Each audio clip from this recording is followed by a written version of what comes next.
Hi everyone, welcome back to my channel. आज की video में हम करने जा रहे हैं क्लास 9th की न्यू एनसीईआरटी का एक new chapter that is exploring mixtures and their separations. ये चैप्टर केमिस्ट्री का चैप्टर है और इसके अलावा इस चैप्टर में हम पढ़ने जा रहे हैं अलग अलग मिक्सचर्स के बारे में कि जब हम दो या दो से ज़्यादा चीज़ों को मिक्स करें तो हमें कैसे मिक्सचर्स मिलते हैं, उनको हम कैसे सेपरेट कर सकते हैं, हम उसके बारे में पढ़ेंगे।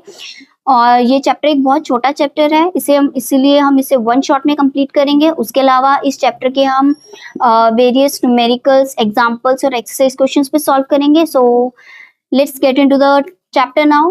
सबसे पहले मिक्सचर्स तो हमें पता है कि मिक्सचर्स कोई भी एक से ज्यादा चीजों को जब मिक्स करें that is a mixture.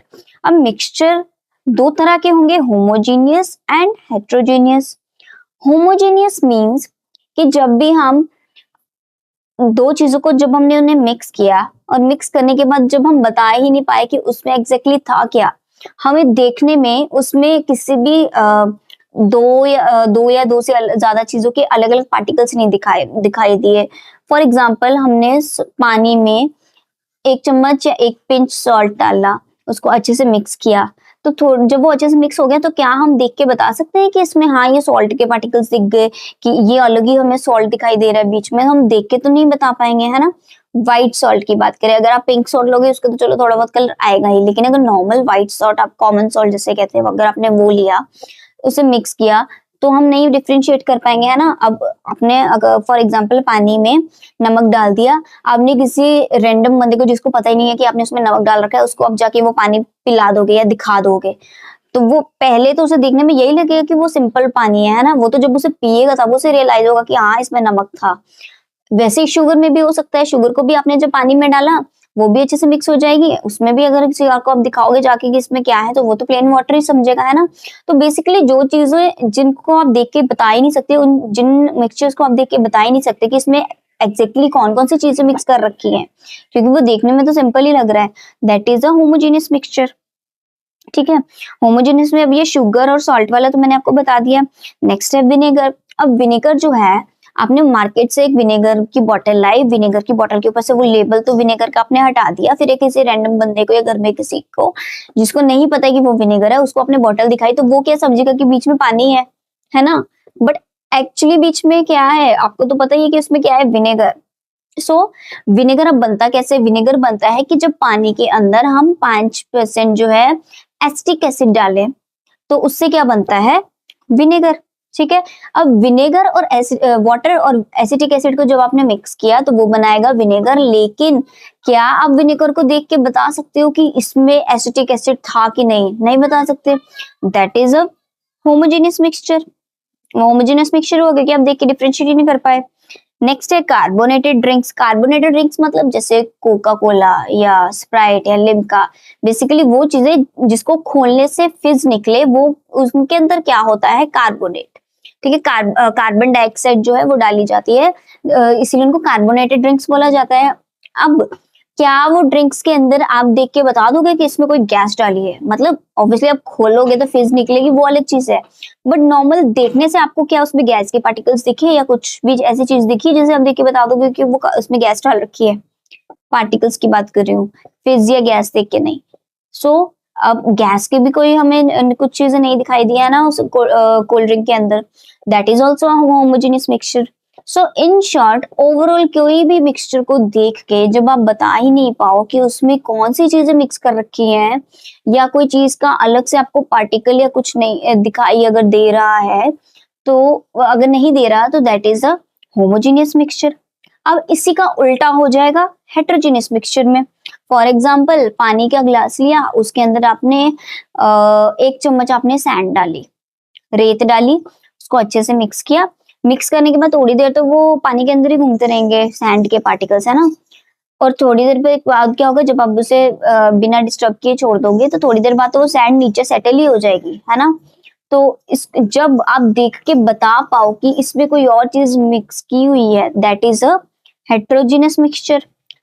Next example अगर हम इसकी बात करें ऑयल इन वाटर की, पानी का ग्लास लिया, बीच में 2 चम्मच आपने मस्टर्ड ऑयल डाल दिया, सरसों का तेल। सरसों का तेल सबने देखा होगा घर पे होता है, that is a yellow in colour, है ना, डार्क येलो, समटाइम्स पानी के अंदर डालोगे तो चलो लाइट येलो हो जाएगा।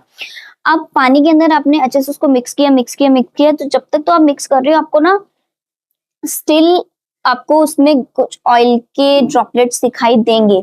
और जैसे ही आपने उसको अनडिस्टर्ब छोड़ दिया, पानी को डिस्टर्ब नहीं किया कुछ देर तक, तो आप क्या देखोगे कि पानी के ऊपर ना एक लेयर बन जाएगी ऑयल की, येलोइश लेयर बन जाएगी ऑयल की। सो क्या आप देख के बता दोगे कि ये इसमें पानी के अंदर ऑयल डाला हुआ है? क्योंकि आपको ऑयल के ड्रॉपलेट्स है उसकी लेयर दिखाई दे देगी, तो इसमें भी आपने देख के बता दिया कि क्या है, तो that is a heterogeneous mixture. ठीक है। अब इसमें हेट्रोजीनियस और होमोजीनियस में तो आप मिलियंस ऑफ एग्जांपल्स तो आप डेली लाइफ में देख पाओगे। अब नेक्स्ट ना एक एक्टिविटी आपकी बुक में दे रखी है, ये 3 एक्टिविटी उसमें है कि फर्स्ट बीकर जो है उसमें आपने डाला पानी और सॉल्ट। ठीक है, पानी और सॉल्ट डाला प्लेन वाटर के अंदर। अब पानी और सॉल्ट जो है मिलके क्या बनाते हैं, होमोजेनियस मिक्सचर बनाएंगे, अच्छे से मिक्स करेंगे, इनको बता ही नहीं पाएंगे है ना उसमें है क्या। अब ये जो होमोजेनियस मिक्सचर है, जब इसके अंदर से ना आपने एक लेजर लाइट लेके जाओ, यहाँ से लेजर लाइट जो है आपने पास करवाई, अब यहाँ इसके अंदर से पास होके वो बाहर आ जाएगी। ठीक है, लेकिन बीच में क्या आपको दिखाई दिया कहीं पे कि वो है कहाँ? अब ऑब्वियसली आप जब ये एक्सपेरिमेंट करोगे तब आपको ये पता चलेगा। अभी के लिए आपको बीच में नहीं दिखाई देगा कि उसमें कोई पाथ बन रहा है कि नहीं। ठीक है, सीधी लेजर लाइट यहाँ से आपको जाती हुई पहले दिखाई देगी, फिर यहाँ से बीच में से आपको ना के बराबर दिखाई देगी। ठीक है, ये सब होता किसमें है, होमोजीनियस मिक्सचर में। ठीक है, अब ध्यान से सुनना, होमोजीनियस मिक्सचर का दूसरा नाम क्या है, सॉल्यूशन। ठीक है, इसी के बारे में हम बहुत सारा अब आगे पढ़ेंगे, आधे से ज्यादा चैप्टर तो इस सॉल्यूशन के ऊपर ही बेस्ड है। नेक्स्ट है नेक्स्ट बीकर में उन्होंने डाला पानी और इसके अंदर डाला चॉक पाउडर।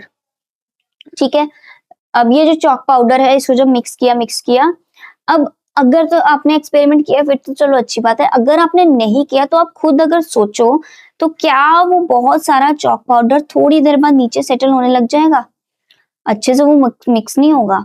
मान लो अभी के लिए तो आपने अच्छे से उसको मिक्स कर दिया, लेकिन अगर आपने अनडिस्टर्ब उसको छोड़ा ना, वो थोड़ी देर बाद नीचे बैठना शुरू हो जाएगा। जब वो नीचे बैठना शुरू हो जाएगा, उसके बाद जब आपने इसके अंदर क्या डाला, लेजर लाइट जब आपने यहाँ से पास करवाई, तो बीच में ना अब यहाँ देख रहे हो आपको हल्का सा पाथ दिखाई देगा, क्योंकि आपने जब उसमें मिक्स किया चॉक पाउडर आधे से ज्यादा नीचे बैठेगा, लेकिन थोड़ा बहुत तो डिजोल्व हुआ ही ना, तो वो यहाँ से क्या दिखाएगा, एक पाथ भी दिखाने लग जाएगा।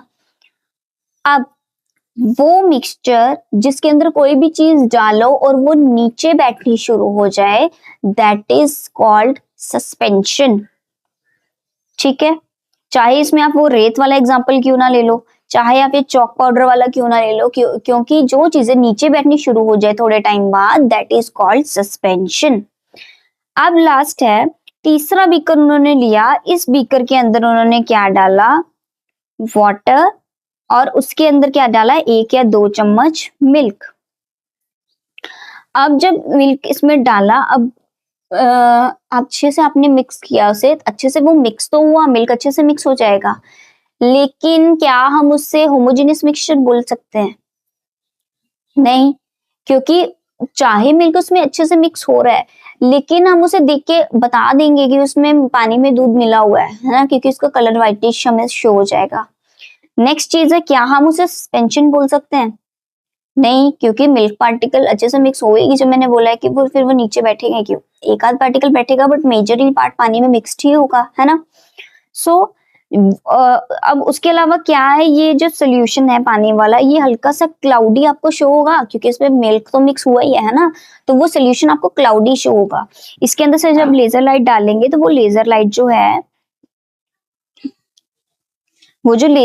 जो है वो बीच में से पाथ बनाया हुआ आपको शो भी होगा। ठीक है, अब वो मिक्सचर या वो सोल्यूशन जो आपको क्लाउडी शो हो, ना ही उसमें सस्पेंशन हो रही है, ना ही वो एक होमोजेनियस मिक्सचर है, लेकिन वो एक क्लाउडी सा मिक्सचर बना दे, दैट इज कॉल्ड कोलोइड। ठीक है, अब ये सोल्यूशन, सस्पेंशन, कोलॉइड, इन सब के बारे में हम इस चैप्टर में डिटेल में भी पढ़ेंगे। वो अलग बात है कि सस्पेंशन और कोलॉइड आपके सिलेबस में इतना दे नहीं रखा, लेकिन सोल्यूशन जो है इस चैप्टर का मेजर जो पार्ट है वो सोल्यूशन पे ही है, ठीक है।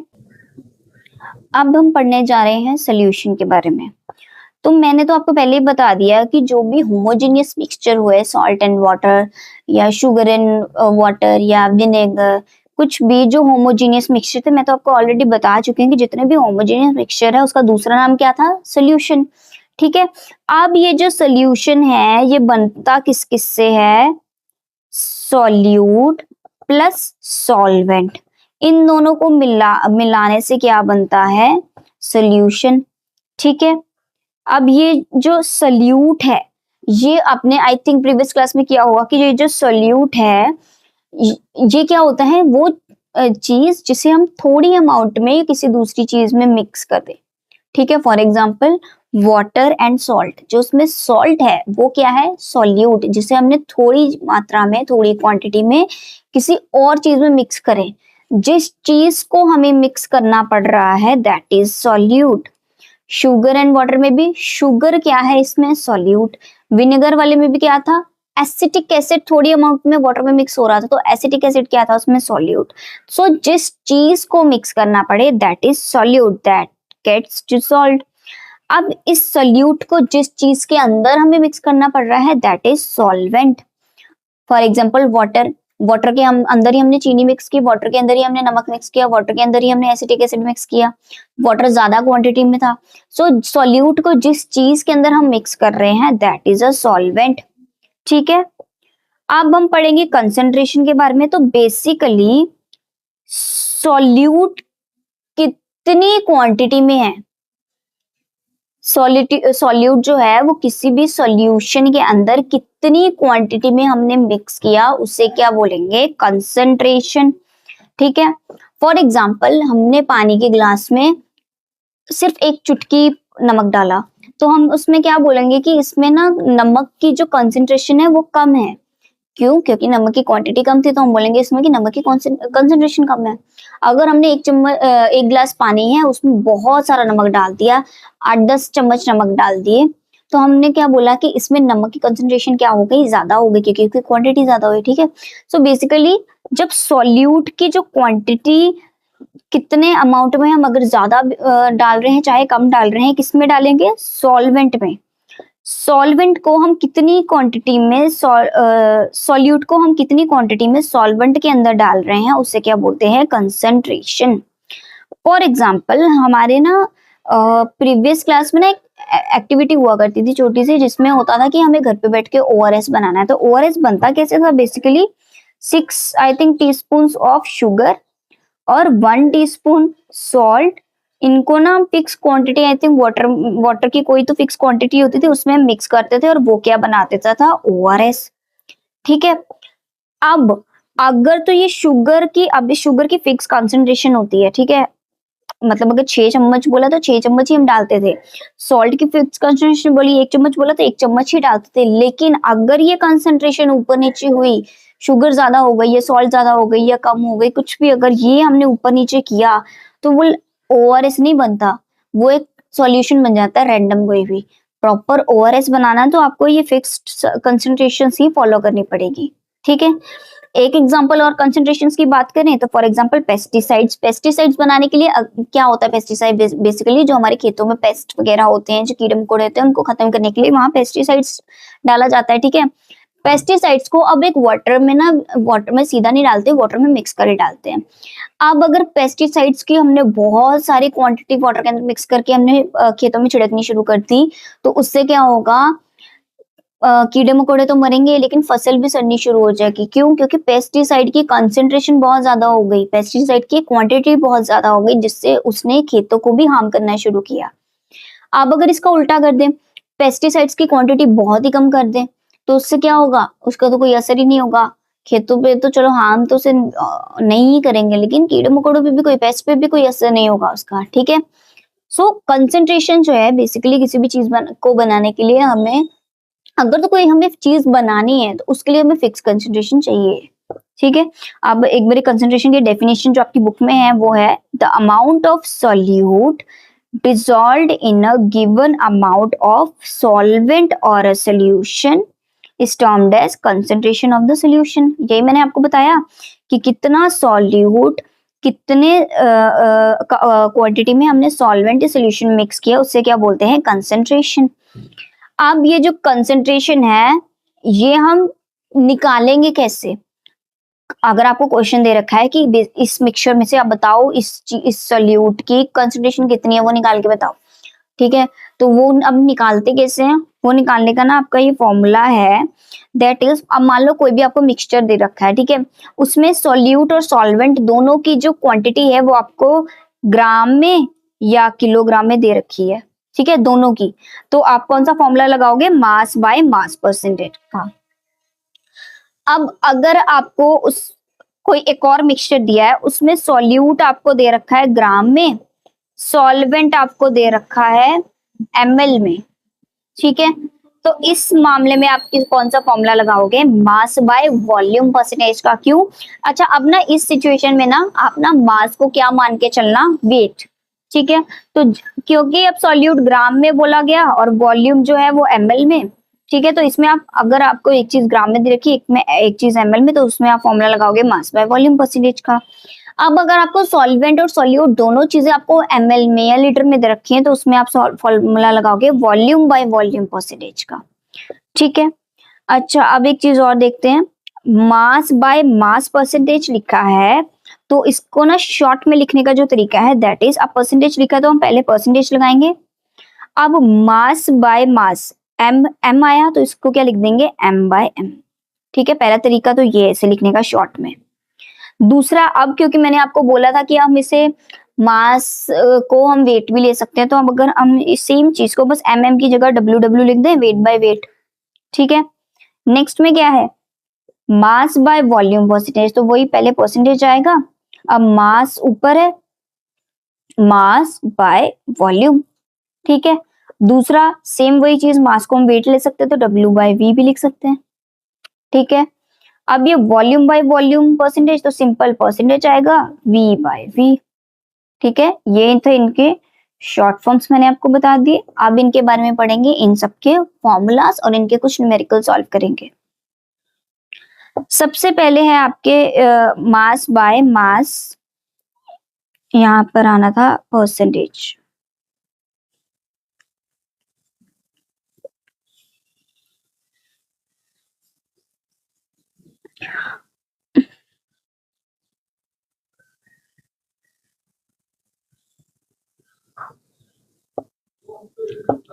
सो मास बाय मास परसेंटेज जो था इसका मैंने शॉर्टकट तो आपको मैं बता चुकी हूँ, ठीक है। अब इसका एग्जांपल आपकी बुक में जो दे रखा है वो है, फॉर एग्जांपल ये एक मिल्क पाउडर का पैकेट है। मिल्क पाउडर का जो पैकेट है इसमें अब जितनी भी जिन्होंने ये कंटेंट्स दे रखे हैं ये सब हमें इन्होंने ग्राम में दे रखे हैं ना, ग्राम में ये सब चीजें ग्राम में दे रखी हैं, ठीक है। और ये टोटल कितना है? 100 ग्राम। ये सब चीजें जो है 100 ग्राम के पैकेट में है, ठीक है। तो ये सब यहाँ पे सॉल्यूट्स हुए और ये जो 100 ग्राम है ये बेसिकली सॉल्यूशन हुआ, ठीक है। सारी चीजें उसमें ग्राम ग्राम में थी, तो मैंने आपको क्या बोला कि जब सारी चीजें ग्राम या किलोग्राम में हो तो उसमें हम कौन सा फॉर्मूला यूज करते हैं? मास बाय मास परसेंटेज का, ठीक है। अब इसका फॉर्मूला देख लेते हैं। सबसे अगर हमें मास बाय मास परसेंटेज निकालना है तो हम क्या करेंगे? मास ऑफ सोल्यूट, ऊपर हम हमेशा हम ऊपर सोल्यूट ही रखते हैं, ठीक है। Mass of solute divided by mass of solution, ठीक है। अब परसेंटेज निकाल रहे हैं तो इंटू 100 तो आएगा ही, ठीक है। यही है फॉर्मूला। अच्छा, अब इसी फॉर्मूले को थोड़ा सा हम और अगर कन्वर्ट करें आगे में तो वो हम कुछ इस तरीके से लिख सकते हैं।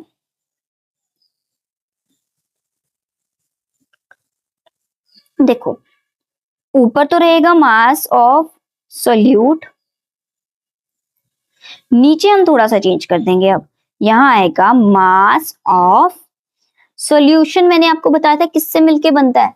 सॉल्यूट एंड सॉल्वेंट से। तो हम यहाँ लिख देंगे mass of solute plus mass of solvent. क्या हम ये कर सकते हैं? कर सकते हैं। या तो अगर क्वेश्चन में सीधा सॉल्यूशन दे रखा है उन्होंने तो यहाँ ये सीधा तो यही पुट कर दो। अगर क्वेश्चन में उन्होंने सॉल्यूशन नहीं दे रखा, सिंपल सॉल्वेंट और सॉल्यूट के मासेस दे रखे हैं, तो ऊपर सॉल्यूट का आ जाएगा, नीचे दोनों के मासेस को हम प्लस कर देंगे, ठीक है, और इनटू कर देंगे 100 के साथ। ये बन गया आपका एक और फॉर्मूला, इसी से इजी। अब हम करेंगे इसका एक क्वेश्चन सॉल्व जो आपकी एग्जाम्पल्स में दे रखा था। इसमें इन्होंने क्या दिया है कि 10 ग्राम ऑफ सॉल्ट जो है उसको किस में मिक्स किया, 90 ग्राम ऑफ वाटर में। हमें इसका क्या निकालना है, मास परसेंटेज, ठीक है। सो इसमें जो सॉल्यूट है वो क्या हुआ, सॉल्ट कितना उन्होंने बोला 10 ग्राम, ठीक है। ये जो 90 ग्राम ऑफ वाटर, इन्होंने क्या बोला कि 10 ग्राम नमक 90 ग्राम ऑफ वाटर में डाला। इन्होंने वाटर का भी हमें क्वांटिटी बता दिया, सोल्यूशन का नहीं बताया, ठीक है। इन्होंने हमें वाटर की क्वांटिटी बताई है, सिर्फ और सिर्फ वाटर की। वाटर यहाँ पर क्या है, सॉल्वेंट, ठीक है। सॉल्वेंट कितना है, 90 ग्राम, ठीक है। अब हम इसका मास परसेंटेज अगर निकालेंगे तो वो क्या होगा, ऊपर क्या था, मास ऑफ सॉल्यूट, नीचे आएगा मास ऑफ सॉल्यूशन। अब इस क्वेश्चन में मास ऑफ सॉल्यूशन तो दे ही नहीं रखा है ना, तो हम क्या करेंगे, दोनों को, सॉल्वेंट और सॉल्यूट वालों को प्लस कर देंगे। अभी हमने किया जस्ट, क्या आएगा इसका, मास ऑफ सॉल्यूट क्या है 10 ग्राम upon mass of solute plus solvent, तो क्या आएगा ये 10 प्लस 90, ऐसे आ गया। यहाँ पर इंटू 100 भी आएगा, साथ में इंटू 100, ठीक है। आगे अब हम सिंपल है, 10 अपॉन इसको और इससे किया तो 100 इंटू 100, ये 100 से 100 कैंसिल हो गया, तो आंसर क्या आया 10%, ठीक है। तो हमने इस सोल्यूशन का जो मास परसेंटेज था वो कितना निकाला, 10%, ठीक है। अब हम निकालेंगे मास बाय वॉल्यूम परसेंट। अब ये इन्होंने क्या किया, ये ग्लूकोज दे रखा है, ग्लूकोज की ना इन्होंने हमें अब ध्यान से देखना, ग्लूकोज की ये हम इन्होंने क्या बोली कि बोतल कितनी है 500 ml, ठीक है। 500 ml की बोतल है जिसमें उन्होंने ग्लूकोज कितना मिला रखा है, 25 ग्राम, ठीक है। अब यहाँ देखो अब क्योंकि 500 ml की बोतल जो थी उसमें उन्होंने 25 ग्राम ग्लूकोज डाला, तो इसमें ये जो 25 ग्राम जो था ग्लूकोज, ये क्या हुआ सॉल्यूट। ये 500 ml की जो पूरी बोतल है दैट इज सॉल्वेंट, ठीक है, सॉरी सोल्यूशन। अब एक चीज हमें ग्राम में दे रखी है, एक चीज हमें ml में दे रखी है, तो हम इसका फॉर्मूला ये देखो सेम पहले की तरह, बस फर्क क्या आएगा, नीचे में वॉल्यूम लिख देंगे, ऊपर मास ऑफ सोल्यूट ये तो फिक्स रहेगा, अपॉन में वॉल्यूम ऑफ सॉल्यूशन, ठीक है, इनटू 100, इजी। अब हम करेंगे यही वाली चीज जो है यहाँ पर हम सॉल्व करने वाले हैं, ठीक है। If 5 gram of glucose is dissolved in water to make 100 ml of solution, picture में इन्होंने 500 ml दे रखा है बट क्वेश्चन में इन्होंने 100 ml पूछ रखा है। सो इन्होंने क्या बोला, अब सॉल्यूट इसमें क्या हुआ, ग्लूकोज जो कि है 5 ग्राम।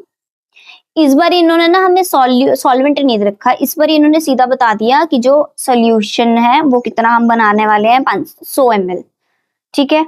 तो सोल्यूशन इन्होंने कितना दे दिया 100 ml। अब हम निकाल देंगे mass by volume percentage solution का, तो ये हम ऐसे लिखेंगे, into mass of solute upon volume of solution into 100। Mass of solute कितना है 5 ग्राम, वॉल्यूम ऑफ सोल्यूशन कितना है 100 इंटू 100, 100 से 100 कैंसिल, तो आंसर क्या आ गया 5%। समझ आया, सिंपल है। अब नेक्स्ट करेंगे हम वॉल्यूम बाय वॉल्यूम परसेंटेज। अब इसमें जब कोई भी मिक्सचर की क्वांटिटी हमें ml या फिर लीटर्स में दे रखी हो, दोनों चीजों की, सॉल्यूट की भी सॉल्वेंट की, तो वो क्या आएगा वॉल्यूम बाय वॉल्यूम परसेंटेज में।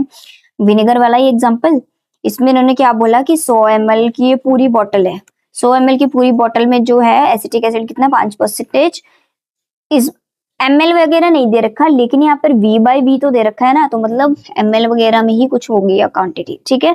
दोनों चीजों की अब क्वांटिटी हमें पता लगी है ml की, तो ये वाला फॉर्मूला लगेगा। सेम पहले वाले फॉर्मूलाज की तरह ऊपर सॉल्यूट फिक्स रहेगा, नीचे सॉल्यूशन फिक्स रहेगा। अब क्योंकि है ही वॉल्यूम बाय वॉल्यूम का फॉर्मूला, तो ऊपर भी वॉल्यूम और नीचे भी वॉल्यूम।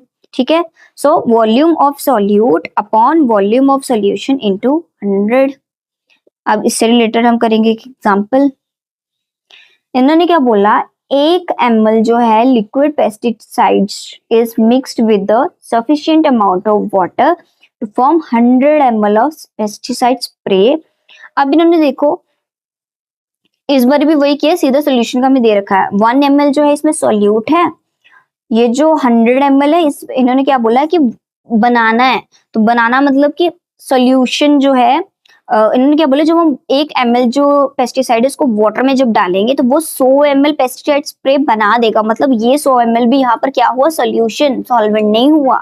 सॉल्यूशन और सॉल्वेंट नहीं है, ये आपको ना डिसाइड करना पड़ेगा खुद से, थोड़ा और प्रैक्टिस करोगे आपसे हो जाएगा। So percentage v by v ऊपर क्या आएगा, volume of solute upon volume of solution into 100। इसे सॉल्व करेंगे, ऊपर तो 1 आएगा ये वाला, नीचे आएगा ये वाला 100 इनटू ये 100। 100 से 100 कैंसिल, आंसर क्या आ गया, 1%। ठीक है, अब एक आपका ना क्वेश्चन है पॉज एंड पॉन्डर में, ये थोड़ा सा नहीं, ये सिंपल क्वेश्चन है, नेक्स्ट वाला थोड़ा सा चेंज है, पहले देख लेते हैं। A common talcum powder contains 4% MYM, MYM मतलब ग्राम या किलोग्राम में होगा, of zinc oxide which acts as an antiseptic. How much zinc oxide is present in 300 gram of talcum powder? अच्छा ये हाँ, ये थोड़ा सा चेंज क्वेश्चन है। इसमें अब ना हमें ये चीज जो हम पिछले इतने न्यूमेरिकल से जो फाइंड करते आ रहे थे ना, वो चीज इस पर इन्होंने दे रखी है। इस बार इन्होंने हमें क्या नहीं दिया, मास ऑफ सोल्यूट नहीं दिया। इन्होंने क्या बोला, हमें क्या ढूंढना है, उन्होंने क्या बोला कि 4% जो है जिंक ऑक्साइड मिक्स है, लेकिन हमें पता करनी है इसी जिंक ऑक्साइड की एग्जैक्ट जो है वो क्वांटिटी पता करनी है। ठीक है, देखो ऐसे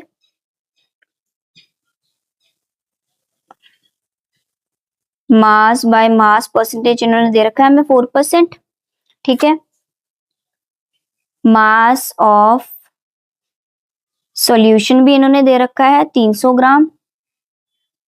ठीक है, हमें क्या पता करना है, मास ऑफ सॉल्यूट। ठीक है, अब यहाँ देखो, अगर फॉर्मूला अगर हम देखें पहले से, तो हमारा फॉर्मूला ऐसे था, mass of solute upon mass of solution into 100। अगर इनकी पहले वैल्यूज पुट कर लें, इसकी जगह 4% क्वेश्चन में है, इनटू मास ऑफ सोल्यूट तो हमें पता करना है, इसको हम x ले लेते हैं, let's say x upon mass of solute 300 ग्राम दे रखा है इनटू 100। ठीक है, ये 0 0 से ये 0 0 कट। अब पीछे क्या रह जाएगा, पीछे सिर्फ ये रह गया 4 इंटू एक्स अपॉन 3, सिर्फ ये रह गया। हमें x ही तो पता करना है, x को यहीं रहने दो, इसको यहाँ ले जाओ। ठीक है, तो आंसर क्या आएगा, अब यहाँ 3 डिवाइड में है तो वहां जाके मल्टीप्लाई में हो जाएगा, तो क्या आंसर आएगा आपका, 4 को इस 3 से मल्टीप्लाई किया तो क्या आएगा, चलो ऐसे लिख देते। ठीक है, अब ये जो 4 इंटू 3 है 12 इक्वल टू x, तो मतलब अब 12 जो है इसे हम क्या लिखेंगे, ग्राम में, क्योंकि हमें इसमें यहाँ पर भी ग्राम दे रखा है, तो मतलब ये भी ग्राम में ही होगा। ठीक है, तो हमारा आंसर क्या आया, मास ऑफ सॉल्यूट का निकल आया 12 ग्राम। क्या इतना समझ आया, बहुत इजी क्वेश्चन था, बस हमें थोड़ा इधर उधर करना पड़ा। ठीक है, अब नेक्स्ट क्वेश्चन है, a mother gives you a bottle of orange juice concentrate to mix it with water and serve it to your visiting friend। तुम्हारी मम्मा ने तुम्हें एक ऑरेंज जूस जो है वो कंसेंट्रेटेड फॉर्म में दी, उसको उन्होंने कोई फिक्स क्वांटिटी बोल दी कि इस कंसेंट्रेटेड फॉर्म को इतना इतना पानी में मिक्स डाल डाल के गेस्ट को दे दो। फॉर एग्जाम्पल रसना पिया होगा सबने, रसना भी क्या है, ऑरेंज जूस का जो है कंसेंट्रेटेड फॉर्म है। ठीक है, और उसको हम एक ग्लास में 1 चम्मच डालेंगे, तो ये क्या होगी, उसकी फिक्स क्वांटिटी की हमें पता है कि 1 ग्लास में 1 चम्मच ही डलेगा, ज्यादा या कम डलेगा तो टेस्ट में प्रॉब्लम होगी। वही चीज इन्होंने बोली है कि जो ऑरेंज जूस है वो कंसंट्रेटेड फॉर्म में आपको दे रखा है, आपको ये जो भी फिक्स अमाउंट है उस उतनी वाटर में डालनी है और गेस्ट को सर्व करना है। उन्होंने क्या बोला कि आपको mix 2 tablespoon of concentrate with water in a glass tumbler if each tablespoon। उन्होंने क्या बोला, आपको हर एक आदमी को 150 ml सर्व करना है। हर 150 ml में आपको क्या डालना है, 2 चम्मच उस ऑरेंज जूस के डालने हैं, और वो जो 2 चम्मच डालने हैं उसमें हर एक चम्मच की जो क्वांटिटी है वो कितनी है, 15 ml। ठीक है, अब एक चम्मच की क्वांटिटी उन्होंने बोली 15 ml, तो 2 चम्मच की कितनी हो जाएगी, 30 ml। तो मतलब हर एक आदमी को आपको 150 ml जूस देना है जिसके अंदर आप 30 ml जो है वो जो कंसंट्रेशन वो डालोगे। क्या इतना समझ आया? तो अब हमें क्या निकालना है, व्हाट इज द परसेंटेज। अब बेसिकली हमें क्या निकालना है, ग्राम वगैरह में दे रखा है, हमें क्या निकालना है, percentage of volume by volume. ठीक है, क्योंकि सारी चीजें हमें ml में दे रखी हैं। ठीक है, तो हमें क्या निकालना पड़ेगा, वॉल्यूम बाय वॉल्यूम। तो पहले सब चीजें लिख लेते जो हमारे पास है। ठीक है, सबसे पहले तो हम लिखेंगे सॉल्यूट, वॉल्यूम ऑफ सॉल्यूट कितना है हमारे पास। वॉल्यूम ऑफ सॉल्यूट 2 चमचे बोले थे उन्होंने, 2 टेबल स्पून। 2 टेबल स्पून जो था, 1 टेबल स्पून की वैल्यू कितनी है, क्वांटिटी कितनी है, 15 ml। ठीक है, लेकिन हमें कितने बोले उन्होंने, 2 टेबल स्पून मिक्स करने के लिए, तो मतलब 15 × 2।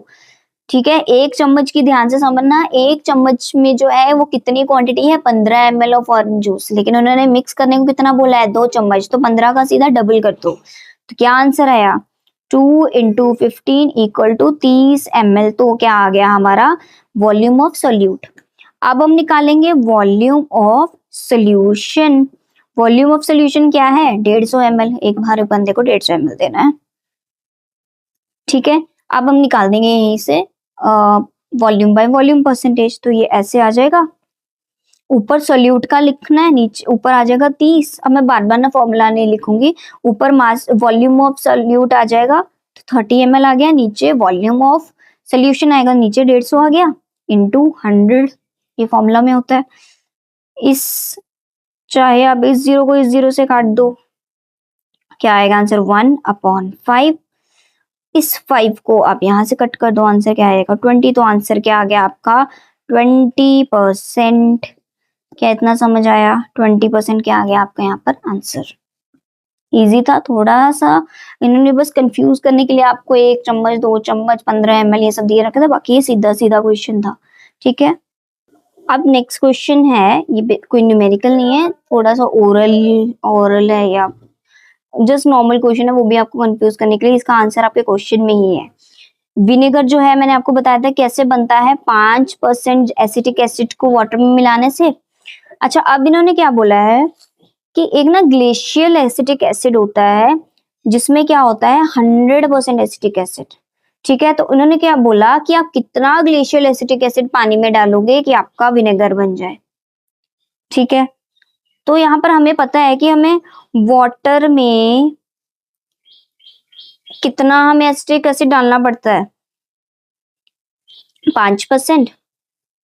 ठीक है, तो चाहे आप एसिटिक एसिड हो चाहे आप ग्लेशियल एसिटिक एसिड लो, किसी भी वाटर में डालो, मतलब जितनी भी फिक्स अमाउंट ऑफ वाटर है उसमें 5% ही तो आपको एसिटिक एसिड डालना पड़ेगा। तो ये क्वेश्चन कुछ नहीं है, उन्होंने क्वेश्चन में बस एसिटिक, हमें पता है कि एसिटिक एसिड 5% मिलाने से वाटर में 5% जो है वाटर में हम अगर मिला दें तो क्या बन जाएगा, विनेगर।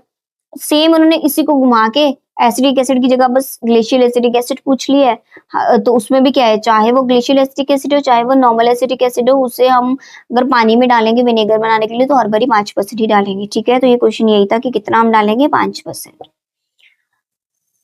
अब नेक्स्ट टॉपिक हम पढ़ेंगे सॉल्युबिलिटी ऑफ सब्सटेंसेस। तो मतलब कोई भी अगर सॉल्यूट है वो कितना मिक्स हो सकता है, ये कितनी जल्दी मिक्स हो सकता है किसी भी सॉल्वेंट में, उसे क्या बोलेंगे, solubility of substance. The maximum amount of solute that dissolves in a fix quantity of a solvent, किसी भी सॉल्वेंट में कितना सॉल्यूट और मिक्स किया जा सकता है, that is solubility of that substance. लेकिन ये सब क्या होगा, एक फिक्स्ड टेम्परेचर में, हर पूरे प्रोसेस के दौरान जो है टेम्परेचर फिक्स होना चाहिए। अच्छा, अब ये जो है दो तरह से हो सकते हैं। जो हम जब हम कोई भी सॉल्यूट को जो है सॉल्वेंट में मिक्स कर रहे हैं, करते जा रहे हैं, तो एक ना कभी कभी होता है, एक लिमिट ऐसी आ जाती है कि वो जो सॉल्वेंट है वो और जो है अपने अंदर सॉल्यूट मिक्स नहीं कर पा रहा। क्यों? क्योंकि वो उसकी ना एक जो लिमिट होती है, सैचुरेशन लिमिट उसे बोला जाता है, वो अपनी सैचुरेशन लिमिट तक पहुंच गया होता है। ठीक है, तो जब एक सॉल्वेंट या एक सॉल्यूशन अपने अंदर और सॉल्यूट जो है मिक्स नहीं कर पा रहा, उसे क्या बोलते हैं हम, saturation solution. A solution that cannot dissolve more solute at that temperature is called a saturated solution. इसका उल्टा अब हम कर देंगे अनसैचुरेटेड सॉल्यूशन। मतलब कोई भी एक सॉल्यूशन है वो अपने अंदर और सॉल्यूट मिक्स करता जा रहा है, अभी भी उसकी लिमिट है कि वो और सॉल्यूट को मिक्स कर पा रहा है, that is unsaturated solution. A solution that can dissolve more solute in that temperature is called unsaturated solution. ठीक है, अब सॉलिड इन लिक्विड, मतलब कि सॉलिड क्या है, सॉल्यूट, लिक्विड क्या है, सॉल्वेंट। ठीक है, सॉल्यूट को जब सॉल्वेंट में डालें, किस फॉर्म में, सॉलिड की फॉर्म में। ठीक है, सॉलिड को जब हम लिक्विड में डालें तो इसकी सॉल्युबिलिटी जो है, जैसे जैसे टेम्परेचर बढ़ेगा वैसे वैसे उसकी सॉल्युबिलिटी इंक्रीज होगी। फॉर एग्जांपल, चीनी जो है वो सॉलिड की फॉर्म में होगा और उसको पानी में डालेंगे, पानी तो लिक्विड है, तो चीनी को अगर हम पानी में और ज्यादा मिक्स करना चाहते हैं, और ज्यादा क्वांटिटी में या और जल्दी मिक्स करना चाहते हैं, तो हम क्या करेंगे, उसका टेम्परेचर जो है इंक्रीज कर देंगे। ठीक है, इसी का उल्टा हो जाएगा लिक्विड एंड सॉलिड। जब लिक्विड क्या है, सॉल्यूट है, और जब सॉलिड क्या है, यहाँ पर सॉल्वेंट है, अगर इस वक्त क्या होगा, जो सॉल्युबिलिटी है वो जितना ज्यादा टेम्परेचर बढ़ेगा उतना ज्यादा जो है उसकी सॉल्युबिलिटी कम होती जाएगी। ठीक है, मतलब कि हमें वो चीज उतनी ही ज्यादा, अगर हम सॉल्युबिलिटी इंक्रीज करना चाहते हैं तो हमें क्या करना पड़ेगा, टेम्परेचर कम करना पड़ेगा। इस चीज का क्या हो जाएगा, बिल्कुल उल्टा। ठीक है, अब हम नेक्स्ट पढ़ेंगे सॉल्युबिलिटी कर्व के बारे में, कि कोई भी सॉल्यूट कितना जो है वो मिक्स हो पा रहा है सॉल्वेंट में, हम उसे पढ़ेंगे। लेकिन अगर फॉर एग्जांपल हमने दो सॉल्यूट को ना आपस में कंपेयर करना है कि वो कितना मिक्स हो पाया, उसकी सॉल्युबिलिटी कितनी रही, उसको कंपेयर करने के लिए हम किसे यूज करते हैं, सॉल्युबिलिटी कर्व को। ठीक है, अब इस सॉल्युबिलिटी कर्व को अगर आप ध्यान से देखो, ये थोड़ा सा डायगोनली जा रहा है, ये पूरा कर्व करके ऊपर की तरफ जा रहा है। तो एक तो हमें देखने से ही पता चल गया कि ये जो है कंपाउंड बी जो है, इसकी सॉल्युबिलिटी इस ए वाले से ज्यादा है। ठीक है, क्यों, क्योंकि ये बिल्कुल डायगोनली सा जा रहा है, ये बिल्कुल कर्व होके ऊपर को जा रहा है, ये जल्दी ऊपर जा रहा है। दूसरा क्या है कि दोनों, मान लो ये जीरो टेम्परेचर से स्टार्ट हुआ। ठीक है, जीरो टेम्परेचर से ये कहाँ से स्टार्ट हुआ, 0 to 50 के बीच से स्टार्ट हुआ, बट ये कहाँ से स्टार्ट हुआ, सीधा उसको 100 गुना ज्यादा से, 150 से 200 से स्टार्ट हुआ। ठीक है, दूसरा ये पॉइंट। तीसरा पॉइंट क्या है, क्या टेम्परेचर के साथ साथ दोनों के जो है सॉल्युबिलिटी इंक्रीज हो रही है, हाँ हो रही है। इसका देखो टेम्परेचर इधर को बढ़ रहा है ना, दोनों के टेम्परेचर इधर को ही बढ़ रहे हैं, और इनकी सॉल्युबिलिटी बढ़ रही है कि नहीं, ये भी चाहे थोड़ा धीरे से जा रहा है लेकिन स्टिल यहाँ से तो वो ऊपर को ही जा रहा है ना, तो मतलब इसकी भी सॉल्युबिलिटी बढ़ रही है, चाहे इससे कम बढ़ रही है बी वाले से, लेकिन स्टिल बढ़ तो रही है, और इसकी तो वैसे ही बहुत बढ़ रही है, पूरा कर्व में जा रहा है। ठीक है, अब इस जो है ग्राफ को लेके आपकी बुक में ना कुछ क्वेश्चंस दे रखे हैं, उसे हम सॉल्व करेंगे।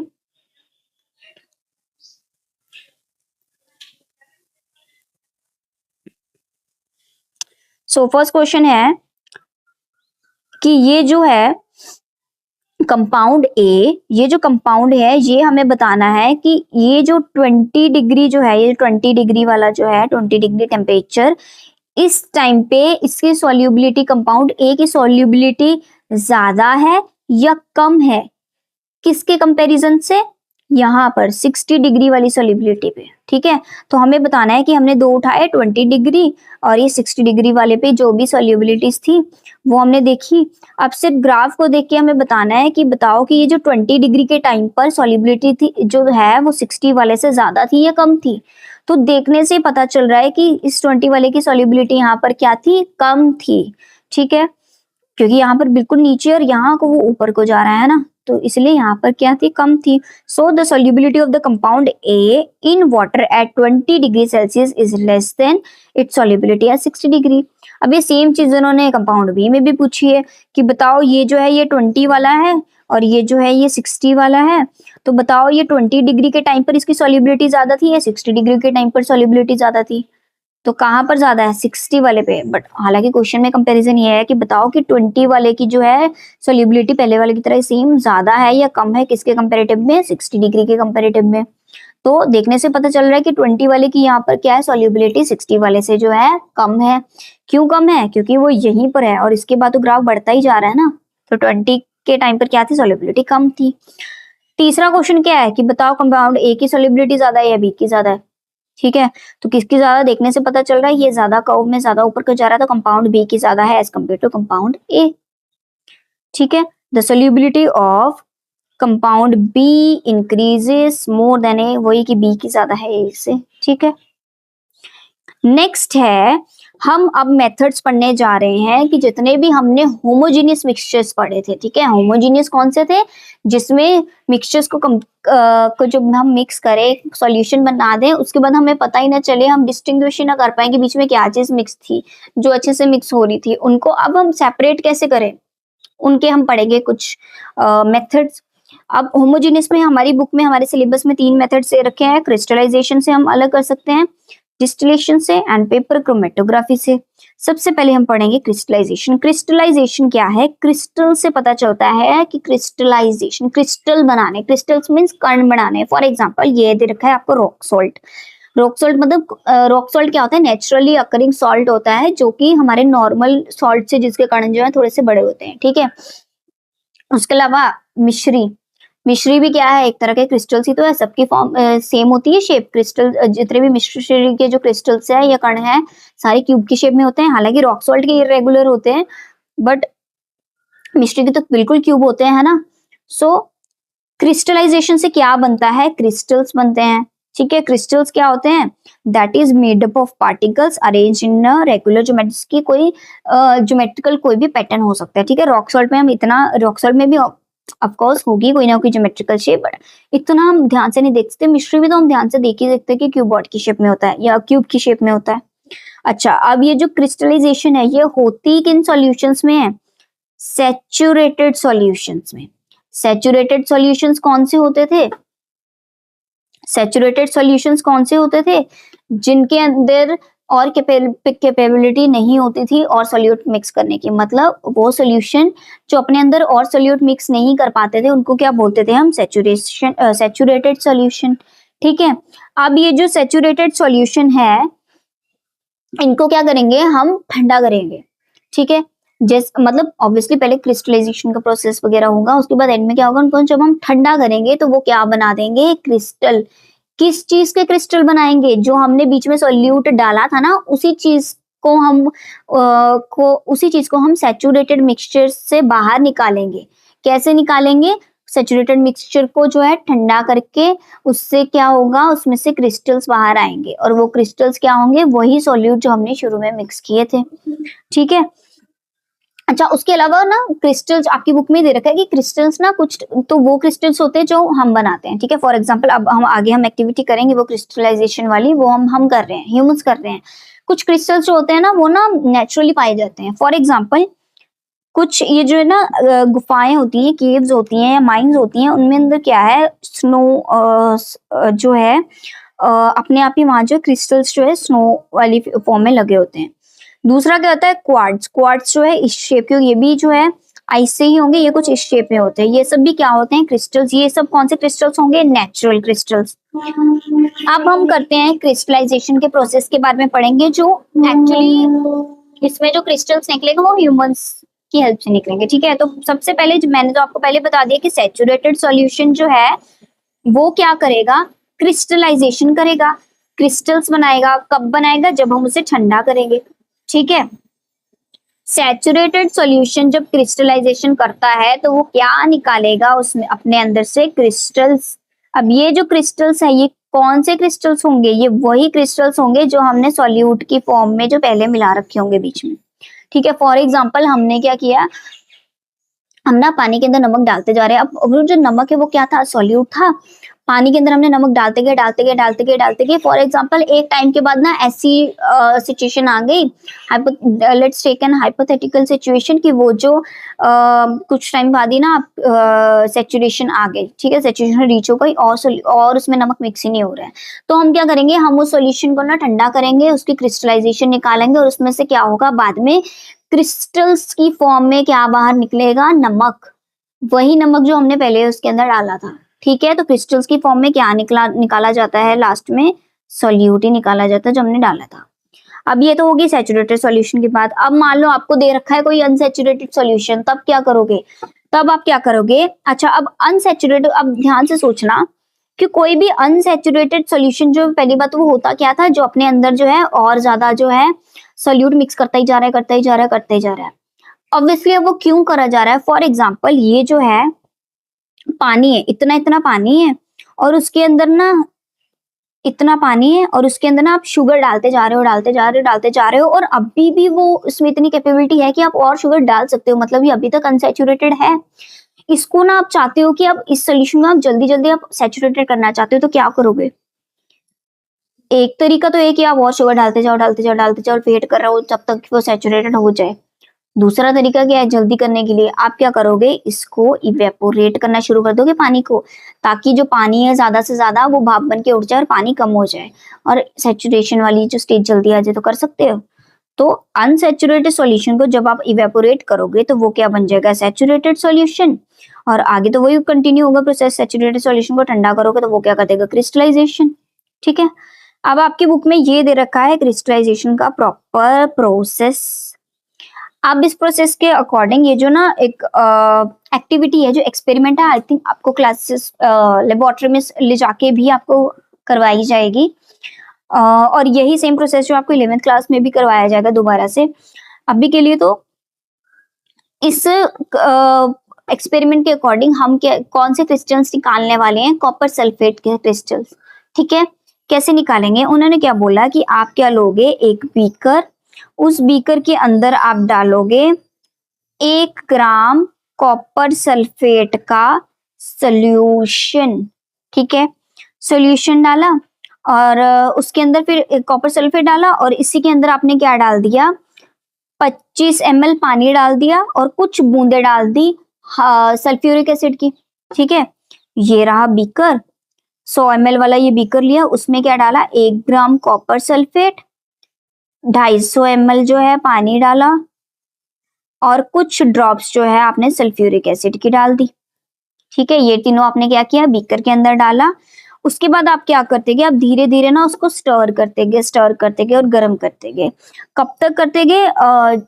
और उसके वो स्टर करने के साथ साथ, गर्म करने के साथ साथ आप और उसमें धीरे धीरे ना sulphuric acid, sorry, copper sulphate आप डालते गए। अब ये सब आप कब तक करते गए? जब तक उसमें सैचुरेशन ना आ जाए। ठीक है, अब जैसे ही सैचुरेशन आ गई आप क्या करोगे? उसको फिल्टर कर दोगे। फिल्टर करने के बाद नीचे जो फिल्ट्रेट जो ऊपर रह गया, जो फिल्टर पेपर में जो चीजें आई उसको, उसकी आपको जरूरत नहीं है। जो नीचे आपने निकाला उसको क्या बोलते हैं? फिल्ट्रेट। जो फिल्ट्रेट आपने निकाला उसे अब आप क्या करोगे? उसे आप कवर करके अनडिस्टर्ब्ड एक दिन के लिए छोड़ दोगे। नेक्स्ट डे आप अगर आके देखोगे, आप ध्यान से देखोगे तो उसमें क्या है? ब्लू कलर के बड़े बड़े क्या है? क्रिस्टल्स बन चुके होंगे। वो क्रिस्टल्स क्या होंगे? वही कॉपर सल्फेट के क्रिस्टल जो हमने शुरू में मिक्स किए थे। ठीक है, सो ये रहे वो कॉपर सल्फेट के क्रिस्टल्स। ठीक है, इस तरह के कुछ क्रिस्टल्स आपको मिलेंगे। क्या हमने कूलिंग ही तो की? हमने कूलिंग कब की? पहले तो वो गरम वरम किया, हमने क्रिस्टलाइजेशन के जो स्टार्टिंग का प्रोसेस किया। हमने फिर क्या किया? वो जो एक दिन के लिए जो हमने अनडिस्टर्ब जो है उस सोल्यूशन फिल्ट्रेट को जब हमने रखा, तो इन शॉर्ट तो हमने ठंडा करने रखने को तो आप उसे 2-4 घंटा भी रख सकते थे। ठीक है, 2-4 ठंडा ही तो करना था, 2-4 घंटा भी रख सकते थे, बट 2-4 घंटे रखने से क्या होता है कि छोटे छोटे क्रिस्टल्स बनते। ठीक है, और उनको इतना टाइम नहीं मिलता उस फिल्ट्रेट को अपनी पूरी शेप लेने का, उन क्रिस्टल्स को अपनी पूरी शेप लेने का इतना टाइम नहीं मिलता। अगर आप 2-4 घंटे में देखते हैं ना तो वो छोटी छोटी शेप बनती। लेकिन आपने क्या किया, अपने एक दिन पूरा अगर आप छोड़ोगे तो क्या बनेंगे, और ज्यादा बड़े क्रिस्टल और ज्यादा रेगुलर फॉर्म में जो क्रिस्टल्स आपको मिलेंगे। ठीक है, तो हमने कूलिंग ही तो की, चाहे वो 2-4 घंटा की चाहे 1 घंटा की, पर कूलिंग ही तो की। ठीक है, तो आपको क्या मिल गए, क्रिस्टल्स। अब ये रहा एक question, refer to the solubility curve given in the, वो जो हमने पहले जो ग्राफ में सॉल्युबिलिटी कर्व किया था ना, उसका एक क्वेश्चन है, if equal mass of hot saturated solution of compound A are cooled from 80 to 60 degree, which solution is likely to deposit more solid। इन्होंने क्या बोला कि जब आपने वो जो कंपाउंड ए और कंपाउंड बी कंपेयर किया होता ना उस ग्राफ में, उन दोनों ग्राफ में उन्होंने क्या बोला, उन दोनों कंपाउंड में बताओ कि कौन सी जो चीज है वो बाद में ज्यादा डिपॉजिट हो जाएगी, मतलब ज्यादा आप कह लो कि जब वो उन दोनों में आप और सॉल्यूट डालते गए और एक टाइम के बाद जब वो सैचुरेटेड हो गए तो बाद में कौन सा कंपाउंड है ज्यादा हमें क्रिस्टल सेगा या ज्यादा डिपॉजिट होगा। डिपॉजिट मीन्स वही कि ज्यादा जो सॉलिड जो है डिपॉजिट बना देगा, जो जुड़ जाएगा, या जो इन शॉर्ट जो क्रिस्टल्स बना देगा, कौन सा कंपाउंड होगा वो। ये रहा आपका ग्राफ। बताओ कंपाउंड ए में और कंपाउंड बी में दोनों में आप सॉल्यूट डालते जा रहे, दोनों सैचुरेटेड हो गए दोनों। अब आप बताओ लास्ट में कौन जो है ज्यादा जो है सॉलिड जो है सॉल्यूट को या क्रिस्टल्स को ज्यादा डिपॉजिट कर पाएगा, कौन। तो इसका आंसर है कंपाउंड बी। क्यों, क्योंकि उसकी सॉल्युबिलिटी ज्यादा थी, तो वो जितना ज्यादा सॉल्युबिलिटी जिसकी ज्यादा होगी वो उतना जल्दी क्या कर पाएगा, क्रिस्टल्स बना पाएगा, या फिर वो जो सॉलिड को है वो डिपॉजिट कर पाएगा। इसकी सॉल्युबिलिटी कम थी, बहुत धीरे कर पाएगा। ठीक है, अब इसके कंपाउंड बी की क्योंकि सॉल्युबिलिटी ज्यादा थी, वो ज्यादा क्या है, सॉलिड्स को डिपॉजिट कर पाएगा। सिंपल। अब है next question, will there be any change in the size of the common salt if the rate of evaporation is increased और डिक्रीज्ड। इन्होंने क्या बोला कि अगर रेट ऑफ इवेपोरेशन ज्यादा या कम की जाए तो उससे जो है सॉल्ट के क्रिस्टल्स कम ज्यादा हो सकते हैं, उसकी शेप जो है या साइज जो है कम ज्यादा हो सकते हैं।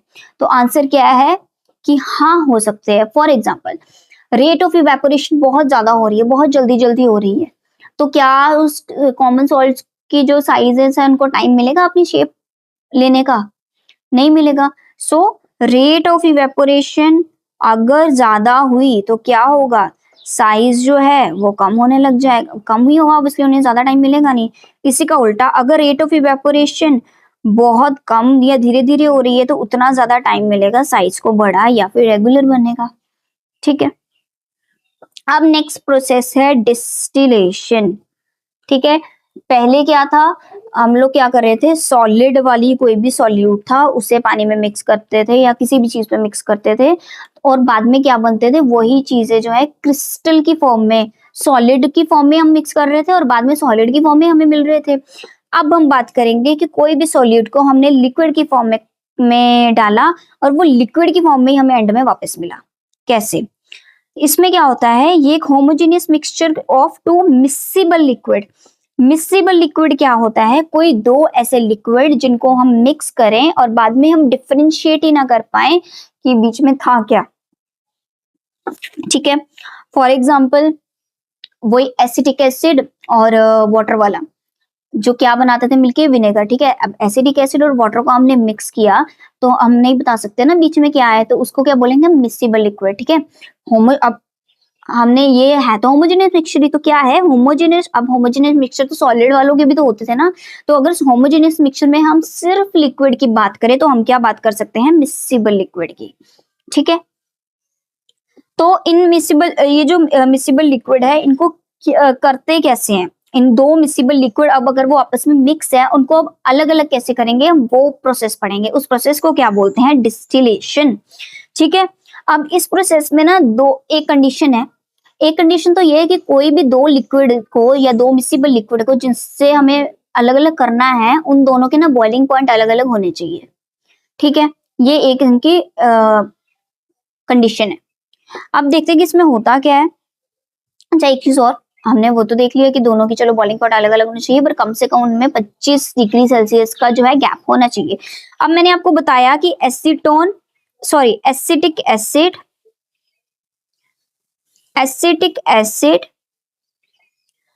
और वाटर मिलके क्या बनाते थे, विनेगर। एसिटिक एसिड के ना जो बॉइलिंग पॉइंट है ना वो क्या होता है 56 डिग्री। वाटर के का बॉइलिंग पॉइंट हम सबको पता है 100 डिग्री होता है। दोनों में 25 से ज्यादा का गैप है ना, अराउंड 44 डिग्री का गैप है, तो मतलब 25 से ज्यादा चाहिए, तो वो तो हमें मिल गया। अच्छा, अब इस प्रोसेस में करते क्या है, आपने क्या किया, एक बीकर है, ये रहा बीकर, बीकर के अंदर एसिटिक एसिड भी है, पानी भी है, दोनों को दोनों मिक्स्ड है, ठीक है। भी नीचे से आपने क्या किया, आग लगा दी, इवेपोरेशन स्टार्ट करवा दी, ठीक है। अब हमने बोला था ना कि दोनों के जो बॉइलिंग पॉइंट अलग अलग होना चाहिए, वो अब यहाँ काम आएगा। क्यों, आपने इवेपोरेशन कराई, अब वाटर पहले इवेपोरेट होगा कि एसिटिक एसिटिक एसिटिक एसिड, पहले क्या होगा, एसिटिक एसिड जो है इवेपोरेट होना स्टार्ट हो जाएगा। क्यों, क्योंकि उसका बॉइलिंग पॉइंट कम था, वो तो 56 डिग्री, जैसे ही 56 डिग्री में पहुंचा वैसे ही क्या होगा, एसिटिक एसिड जो है इवेपोरेट होना स्टार्ट हो जाएगा, ठीक है। तो अच्छा, अब एक चीज और, एसिटिक एसिड इवेपोरेट तो होगा, अब ऊपर से कवर नहीं करोगे तो वो तो चला जाएगा एनवायरनमेंट में उड़ के, है ना। तो हम क्या करेंगे, ऊपर से इस बीकर को कवर कर देंगे ताकि वो यहाँ कहीं पर डिपॉजिट हो जाए, एसिटिक एसिड जो है वेपर की फॉर्म में डिपॉजिट हो जाए, ठीक है। तो वो जब वो डिपॉजिट हो गया, एसिटिक एसिड को अलग कर दिया, और वाटर तो नीचे रह ही जाएगा, वो तो जाएगा कहाँ जाके, वो इवेपोरेट होना स्टार्ट करेगा 100 डिग्री पे, तो हम 100 तक का हमें पहुंचने की जरूरत नहीं पड़ेगी, क्योंकि एसिटिक एसिड पहले ही जो है वो इवेपोरेट हो जाएगा, जिसे हम कलेक्ट करेंगे, और पीछे क्या रह जाएगा, वाटर, ठीक है। अब इसकी आप डेफिनेशन देखोगे तो आपको और क्लैरिटी मिलेगी कि a homogeneous mixture of two miscible liquid can be separated by heating the mixtures। दो मिक्सिबल लिक्विड थे जिनको हम गर्म करके ही क्या है, दोनों को सेपरेट कर पाएंगे with liquid until the liquid with the lower boiling point vaporises. कब तक दोनों को हीट करते रहेंगे, जब तक जिस लिक्विड की जो का जो बॉइलिंग पॉइंट है कम है, वो जब तक वेपोराइज होना या इवेपोरेट होना जब तक वो स्टार्ट नहीं करेगा, तब तक हम ये सब प्रोसेस चलाते रहेंगे।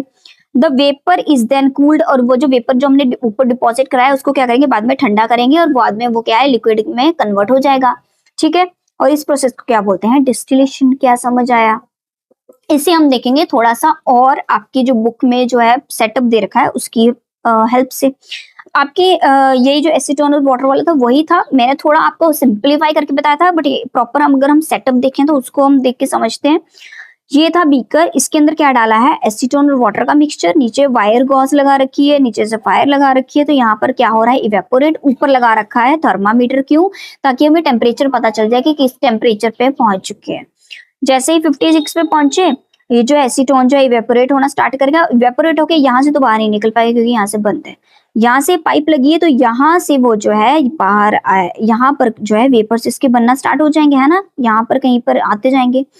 अब अगर आप ध्यान से देखो, इस पाइप के आसपास में ये वाटर कंडेंसर लगा रखा है, लिखे ना वाटर कंडेंसर, यहाँ लगा रखा है, यहाँ से पानी अंदर आएगा, सॉरी बाहर जाएगा, यहाँ से पानी जो है अंदर आएगा। इससे हो क्या रहा है, इससे ये हो रहा है कि ये जो अंदर वाली जो पाइप है ना, यहाँ से पानी ये मिक्स नहीं है, अलग अलग है, यहाँ से पानी रन कर रहा है, यहाँ से पानी रन कर रहा है, तो ये जो बीच वाला जो पोर्शन है वो ठंडा होगा। और अभी हमने पढ़ा कि जो वेपर्स को है हम ठंडा करेंगे, क्यों, ताकि वो लिक्विड की फॉर्म में बाहर हो जाए, है ना। तो वो जो वेपर्स है वो यहाँ कहीं डिपॉजिट होना स्टार्ट हो जाएंगे, और जैसे यहाँ पर ये जो ठंडा होने लग जाएगा, ये इस जगह को ठंडा करेगा, तो यहाँ से वो जो वेपर्स है वो लिक्विड की फॉर्म में कन्वर्ट होते होते जो है सेपरेट हो जाएंगे। क्या समझ आया, इजी था बहुत। अब इसको भी देख ले, अगर ये जो लिक्विड है, जो मिक्सचर था जो दोनों लिक्विड का, उनको हीट करेंगे या इवेपोरेट करेंगे तो वो क्या बना देंगे, वेपर, है ना। वो जो कम जिसका बॉइलिंग पॉइंट था उसको क्या बना देंगे, वेपर। उस वेपर को हम क्या करेंगे, ठंडा, और वो क्या बन जाएगा फिर से लिक्विड। इसको उसको क्या बोलेंगे हम, डिस्टिलेट। जैसे हम पहले फिल्ट्रेट बोलते थे, इस बार हम क्या बोलेंगे, डिस्टिलेट, ठीक है। समझ आया, बहुत इजी क्वेश्चन था। अच्छा, अब इसी में ना हम थोड़ा सा अच्छा, एक डिस्टिलेट जो है ना, ये एक चीज जो फैक्ट्रीज में जो सबसे ज्यादा डिस्टिलेशन का जो यूज किया जाता है, वो यूज किया जाता है परफ्यूम्स बनाने के लिए, ठीक है। और अगर हम आपकी बुक में एक एग्जांपल उन्होंने दे रखा है कन्नौज का। कन्नौज कहाँ पर है, यूपी में जो है, यूपी जो है उसे क्या बोलते हैं, परफ्यूम कैपिटल ऑफ इंडिया। वहां पे सबसे ज्यादा मात्रा में जो परफ्यूम्स वगैरह बनाए जाते हैं। वहां पर क्या है, मिट्टी का इत्र, एक ना मिट्टी का इत्र मीन्स की आपने मिट्टी की खुशबू, आपको पता होगी जो बारिश होने में मिट्टी की खुशबू आती है, उस खुशबू की जो एसेंस का जो है परफ्यूम्स वहां पर बनाए जाते हैं। किसकी हेल्प से बनाए जाते हैं? डिस्टिलेशन प्रोसेस की हेल्प से बनाए जाते हैं। बहुत ही लॉन्ग प्रोसेस है और इस प्रोसेस को वहां पर क्या बोला जाता है? देखभप का मेथड, जो कि कुछ इस तरह का होगा। ठीक है, इसके बारे में इतना पढ़ने की जरूरत नहीं है, थोड़ा सा दे रखा था आपकी बुक में। अच्छा, अब नेक्स्ट है थोड़ा सा डिस्टिलेशन के अंदर ही क्या है? Fractional distillation. इसके बारे में बहुत ज्यादा नहीं है, थोड़ा सा बस आपको ये दे रखा है कि क्या है, एक ना इम्प्योर फॉर्म में इन्वायरमेंट से क्या लिया जाता है? Crude oil. ठीक है, क्रूड ऑयल की जब क्या है डिस्टिलेशन करवाते हैं तो उसमें से ना इतने सारे कंपोनेंट्स बाहर निकलते हैं। उनमें से मेजर कंपोनेंट क्या होता है? Petroleum gas. पेट्रोलियम गैस को जो बहुत ज्यादा हम प्रेशर दे के, बहुत ज्यादा प्रेशर देके सिलेंडर में डाले, वो क्या बन जाता है फिर? Liquid petroleum gas, that is LPG, जो हमारे घरों में यूज होती है। उसके अलावा क्रूड ऑयल से की जब डिस्टिलेशन की जाती है, हमें पेट्रोल भी मिल जाता है, केरोसिन मिलता है, डीजल मिलता है, ल्यूब्रिकेंट ऑयल, बिटुमिन मिलता है, जिससे रोड बनते हैं। तो वेरियस चीजें जो है क्रूड ऑयल की जो है डिस्टिलेशन से हमें मिला जाता है। अब क्योंकि एक प्रोसेस से इतनी चीजें निकलती है तो that is it is called a fractional distillation. ये जो है ऑब्वियसली फैक्ट्रीज में किया जाता है।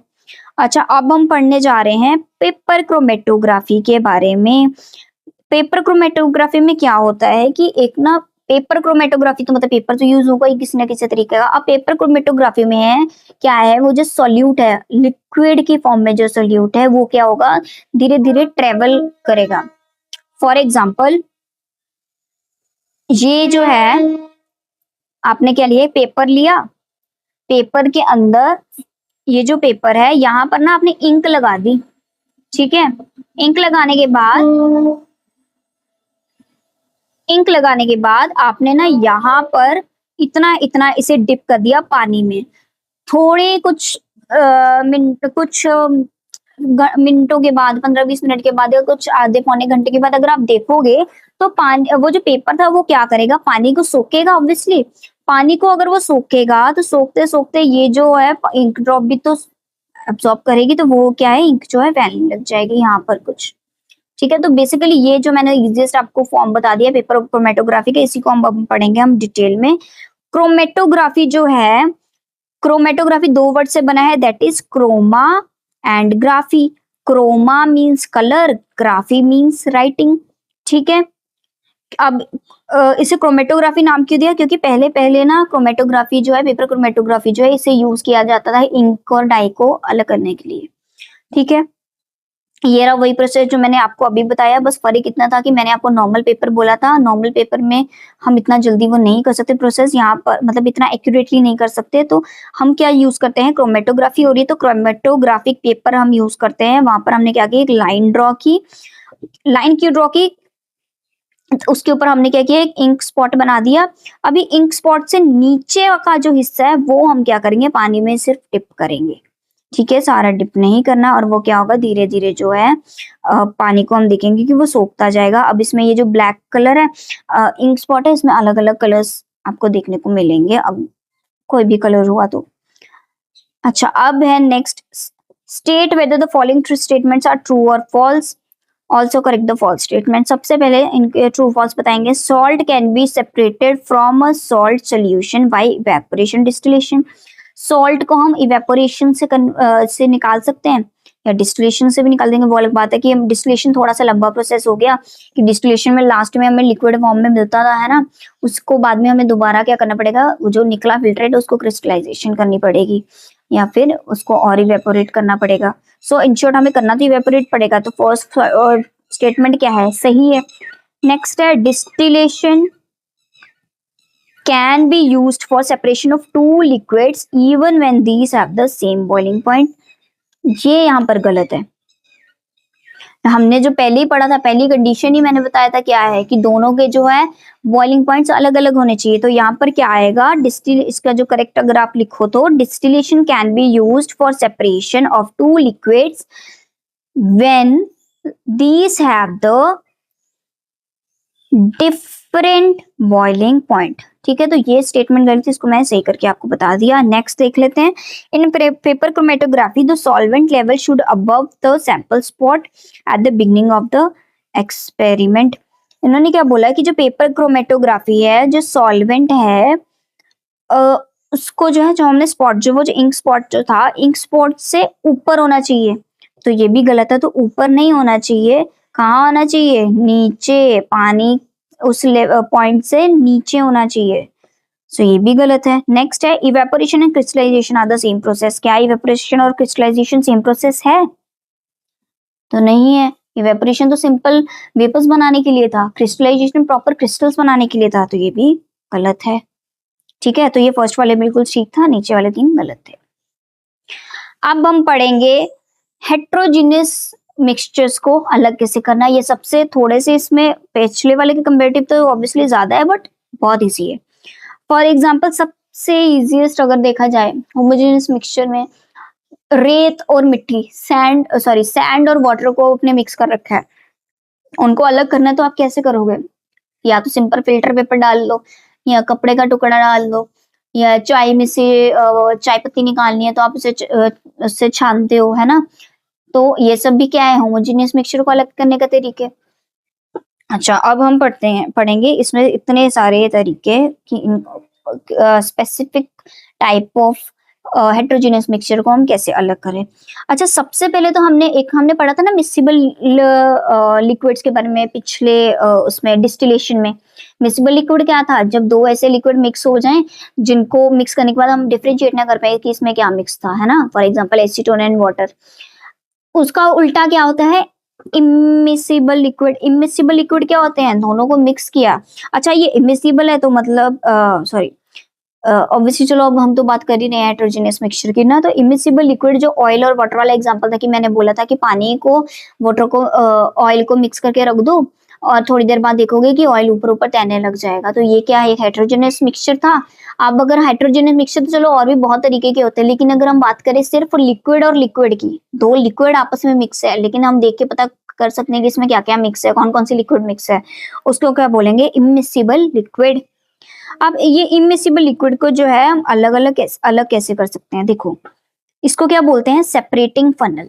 ठीक है, सेपरेटिंग फनल में क्या है? वाटर और उसका ऑयल का मिक्सचर डाला, उसको अनडिस्टर्ब रहने दिया, ऑयल जो है अपने आप ऊपर आ गया। अब आप क्या करोगे? ये नीचे से ना स्टॉप क्लॉक को धीरे धीरे खोलोगे, बहुत धीरे धीरे खोलोगे, थोड़ा थोड़ा वाटर जो है नीचे आना शुरू हो जाएगा। बिल्कुल धीरे, बिल्कुल ज्यादा किया तो हो सकता है कि ऑयल फिर आप उसे जल्दी रोक नहीं पाओगे। ठीक है, तो जैसे ही धीरे धीरे आया तो क्या होगा? जैसे ही वाटर नीचे है, ऑयल यहाँ तक कहीं पहुंचा, तो आप स्टॉप क्लॉक को बिल्कुल बंद कर दो ना, ऑयल ऊपर ही रह जाएगा, वाटर सारा नीचे। ये हो गया सेपरेटिंग फनल। सिंपल था। अच्छा, अब ना एक ना हम प्रोसेस देखेंगे, सब्लिमेशन। सब्लिमेशन प्रोसेस क्या होता है? कि जब कोई सॉलिड जो है डायरेक्ट गैस में कन्वर्ट हो। For example iodine. आयोडीन जो है वो सॉलिड की अगर फॉर्म में है, तो वो क्या होता है? डायरेक्ट जो है गैस में कन्वर्ट हो सकती है, वेपर्स की फॉर्म में। ठीक है, मतलब ऑब्वियसली अगर ऊपर आपने कवर नहीं किया हुआ तो फिर तो वो गैस बन के बाहर उड़ जाएगी, लेकिन अगर आपने कवर कर रखा है फिर वो क्या होगी? वेपर्स की फॉर्म में आप उसे रख सकते हो। ठीक है, लेकिन अगर उसे आपने नहीं कवर किया तो सॉलिड से सीधा क्या है? गैस में कन्वर्ट हो जाएगी। किसकी फॉर्म में? हीटिंग। एक और इसका एग्जाम्पल आप लिख सकते हो, फिनेप्थिलीन बॉल। फिनेप्थिलीन बॉल आपको पता होगा, आपकी मम्मीज क्या है, वो छोटी छोटी व्हाइट कलर की बॉल्स होती हैं जो गर्म कपड़ों के बीच में डाल के रख देती हैं, है ना। वो जो बॉल्स है, अगर आप अभी अपने गर्म कपड़ों के बीच में अगर आप डाल के रख दो, मतलब जब जैसे अभी तो समर्स है, तो अभी आपके ना विंटर्स के जो कपड़े हैं ना, कहीं तो अंदर अलमारियों में या पेटियों में बंद करके रखे होंगे, उनके साथ बीच में क्या होंगे? आपकी मम्मा ने फिनेप्थिलीन बॉल्स जो है वो जो डाल के रखी होंगी। ठीक है, अब वो भी यही काम करती है, वो भी गई डाली तो आपकी मम्मा ने बॉल की फॉर्म में, इतनी छोटी छोटी बॉल्स होती है, सॉलिड की फॉर्म में है। अब जब तक सर्दी आएंगी आप तब तक देखोगे वो बिल्कुल ऑलमोस्ट गायब ही हो चुकी होंगी। क्यों? वो सॉलिड से सीधा गैस में गायब हो गई। ठीक है, इसका उल्टा क्या होता है? डिपोजिशन। जब गैस की जो है डायरेक्ट सॉलिड में कन्वर्ट हो जाए, उससे क्या बोलते हैं? डिपोजिशन। ये चीज, ये गर्म होने से कन्वर्ट हो रही थी, ये ठंडी होने से हो जाएगी, बिल्कुल इसका क्या हो जाएगा? ऑपोजिट। ठीक है, तो अब आपका जो है नेक्स्ट जो है सब्लिमेशन हम पढ़ने वाले थे, सब्लिमेशन इसका नेक्स्ट था। तो सब्लिमेशन में ना एक एक्सपेरिमेंट आपको दे रखा है कि ये जो है इसके अंदर आपने कटोरी के अंदर आपने मिक्सचर डाल रखा है कैम्फर एंड सैंड का। कैम्फर मीन्स कपूर का, उसके बाद सैंड का, ठीक है। कैम्फर और सैंड का मिक्सचर है दोनों का।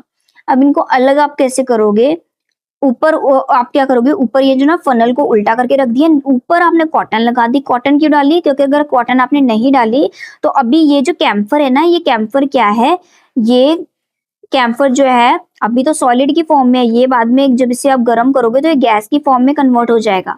गैस की फॉर्म में कन्वर्ट होगा तो अगर आपने ये यहाँ पर कवर नहीं किया होगा कॉटन से तो वो यहीं से बाहर उड़ जाएगी, ठीक है। लेकिन आप उसे प्रॉपर सेपरेशन कर ही क्यों रहे रखे कि आपको अगर कैम्फर ही चाहिए तो उसको सेपरेशन करने के लिए आपको यहाँ से कॉटन से आप बंद कर दोगे, ताकि ये जो अब ये जो आप व्हाइटिश पार्ट देख रहे हो यहाँ पर जो है, जैसे आपने हीट किया तो ये जो कैम्फर है वो यहाँ यहाँ डिपॉजिट होने लग जाएगा वेपर्स की फॉर्म में, यहाँ होने लग जाएगा, यहाँ होने लग जाएगा, ठीक है। जैसे वो पूरी तरह से डिपॉजिट हो, आप फनल को अलग कर लेना। फनल के अंदर जितना भी वो जो आपको पार्टिकल्स दिखेंगे या वेपर्स की फॉर्म में, वो क्या होगा, सारा कैम्फर। और कॉटन में भी लगा होगा क्योंकि कॉटन ने बाहर जाने नहीं दिया उसे, ठीक है। तो आपका सैंड और कैम्फर अलग हो गया। ये क्या हो गया, प्रोसेस सब्लिमेशन का। इजी था ये भी। नेक्स्ट है अलॉयज। अच्छा, ये जो टॉपिक है ना अलॉयज वाला, ये हालांकि होमोजीनियस का एग्जाम का टाइप होना चाहिए था, ठीक है। ये हेट्रोजीनियस में आना नहीं चाहिए था, ये आपके सिलेबस में पहले करना चाहिए था। तो क्यों करना चाहिए था आपको बताती हूँ कि अलॉयज होते क्या है। अलॉयज होते हैं जब कोई भी एक मेटल के अंदर कोई दूसरा मेटल मिक्स कर रखा है, ठीक है। कोई दूसरा मेटल मिक्स कर दिया या कोई दूसरा नॉन मेटल मिक्स कर दिया किसी भी मेटल के अंदर। मिक्स होने के बाद मतलब ऑब्वियसली पहले वो दो अलग अलग, मान लो ये एक मेटल है, ये एक मेटल है, दोनों को पिघला के दोनों को मिक्स कर दिया, उसके बाद दोनों को ठंडा करके सॉलिड कर दिया। तो उससे क्या बोलेंगे हम, अलॉय। कि वो एक है तो सॉलिड फॉर्म, उसमें दो अलग अलग मेटल या एक मेटल और एक नॉन मेटल मिक्स्ड है, तो उसे हम क्या बोलेंगे, अलॉय, ठीक है। अब वो कॉमन सेंस लगाओ कि वो अलॉय को हम देख के कैसे बताएं कि बीच में कौन सा मेटल है, कौन सा नॉन मेटल है, कौन सा क्या मिक्स था क्या नहीं था, हम कैसे बताएं। तो वो क्या होमोजेनस मिक्सचर ही तो हुआ। तो इस चैप्टर को ना वैसे आपके होमोजेनियस वाले टॉपिक में होना चाहिए था, बट ये आपके बुक में अब हेट्रोजीनियस में दे रखा है, हालांकि होमोजेनियस में आना चाहिए थे, बीच में उन्होंने बस डाल दिया है। सो मैंने आपको बता दिया है कि mixture of more than one metal, और एक मेटल या एक नॉन मेटल या various metals and non metals के मिक्सचर को क्या बोलते हैं हम, अलॉयज। अच्छा, ये जो अलॉयज फिर से देख लो कैसे बनते हैं। फॉर एग्जाम्पल हम ये देख लेते हैं, इसके एग्जाम्पल पहले देख लेते हैं फिर मैं आपको बताती हूँ। ये ब्रास है। ब्रास क्या है, 80% कॉपर और 20% जिंक को जो है मिक्स करने से क्या बनता है, ब्रास, ठीक है। ब्रॉन्ज कैसे बनता है, 80% कॉपर और 20% टिन को मिक्स करने से क्या बनता है, ब्रॉन्ज। स्टेनलेस स्टील, जो हमारे घर के बर्तन मोस्टली स्टेनलेस स्टील के होते हैं, वो किससे बनते हैं, आयरन से। और other elements for example carbon, निकल, क्रोमियम एक्सेट्रा, इन सबको मिक्स करने से क्या बनता है, स्टेनलेस स्टील, जो हमारे घर पे बर्तन होते हैं, ठीक है। अब आप देखो, फॉर एग्जाम्पल आप ले लो ये ब्रॉन्ज। ब्रॉन्ज में ये आपके पास कॉपर है, ये आपके पास टिन है, दोनों को आपने पिघलाया, दोनों को आपने मिक्स किया, ठीक है। अभी वो लिक्विड की फॉर्म में, उसके बाद दोनों को आपने ठंडा कर दिया, ठंडा होने के बाद वो क्या बन गया, सॉलिड, ठीक है। उसे आप क्या बोलेंगे, अलॉय। अब खुद सोचो, वो जो लास्ट में जो सॉलिड या जो अलॉय बना, एक तो हम उसे देख के बता ही नहीं पाएंगे कि इसमें क्या क्या मिक्स था। वो अलग बात है कि हम अभी पढ़ रहे हैं तो हमें पता है, बट नॉर्मल बंदे को आप देखो वो नहीं बता पाएगा ना बीच में क्या है, होमोजेनियस मिक्सचर हुआ। अच्छा, अब वो जो होमोजेनियस मिक्सचर है, क्या उससे हम अलग कर पाएंगे अलॉय को, सॉलिड में है वो ऑलरेडी मिक्स है, उनको अलॉय हम फिजिकल मेथड से हम जो है अलग कर ही नहीं सकते, ठीक है। So no physical method can be used to separate the alloys, ठीक है। अच्छा, नेक्स्ट है why do immiscible liquids form two separate layers in a separating funnel. अच्छा, अब ये जो बोला कि इमिसिबल लिक्विड क्या था, वो दो लिक्विड जिनको हम मिक्स करें, लेकिन बाद में हम बता भी दें कि बीच में कौन से लिक्विड है। For example oil and water का है ना, तो ऑयल और वाटर फॉर एग्जांपल हम मिक्स किए, तो ऑयल में इतनी देर से बोल रही हूँ कि ऑयल जो है ऊपर लेयर बना देगा, क्यों, यही इसमें क्वेश्चन पूछा है कि इमिसिबल लिक्विड में दो लेयर्स हमें पता है बनेगी, बट क्यों बनेगी। उसका रीजन ये है, मान लो वाटर और जो ऑयल हमने मिक्स किया, तो वाटर की जो डेंसिटी है ना वो ज्यादा होती है एज कंपेयर टू ऑयल। तो ऑयल की डेंसिटी ज्यादा है, वो नीचे बैठ जाएगा, ऑयल की डेंसिटी कम है, वो ऊपर रहेगा, ठीक है, तो ये रीजन है कि इमिसिबल लिक्विड में दो अलग अलग लेयर्स इसीलिए बनती हैं कि जो लिक्विड की डेंसिटी ज्यादा है वो नीचे रहेगा, जिस लिक्विड की डेंसिटी कम है वो ऊपर की तरफ चला जाएगा। ठीक है। अच्छा, आपने ना देखा होगा कि पानी में आग लगा दी, ऐसे कुछ मैजिशियंस वगैरह कर देते हैं ना, पानी में आग कैसे लगती है, वो इसीलिए लगती है। या फिर हमने आपने ये भी सुना होगा कि जब भी केरोसिन की वजह से या पेट्रोल की वजह से जब आग लगे तो वो पानी से नहीं बुझती है।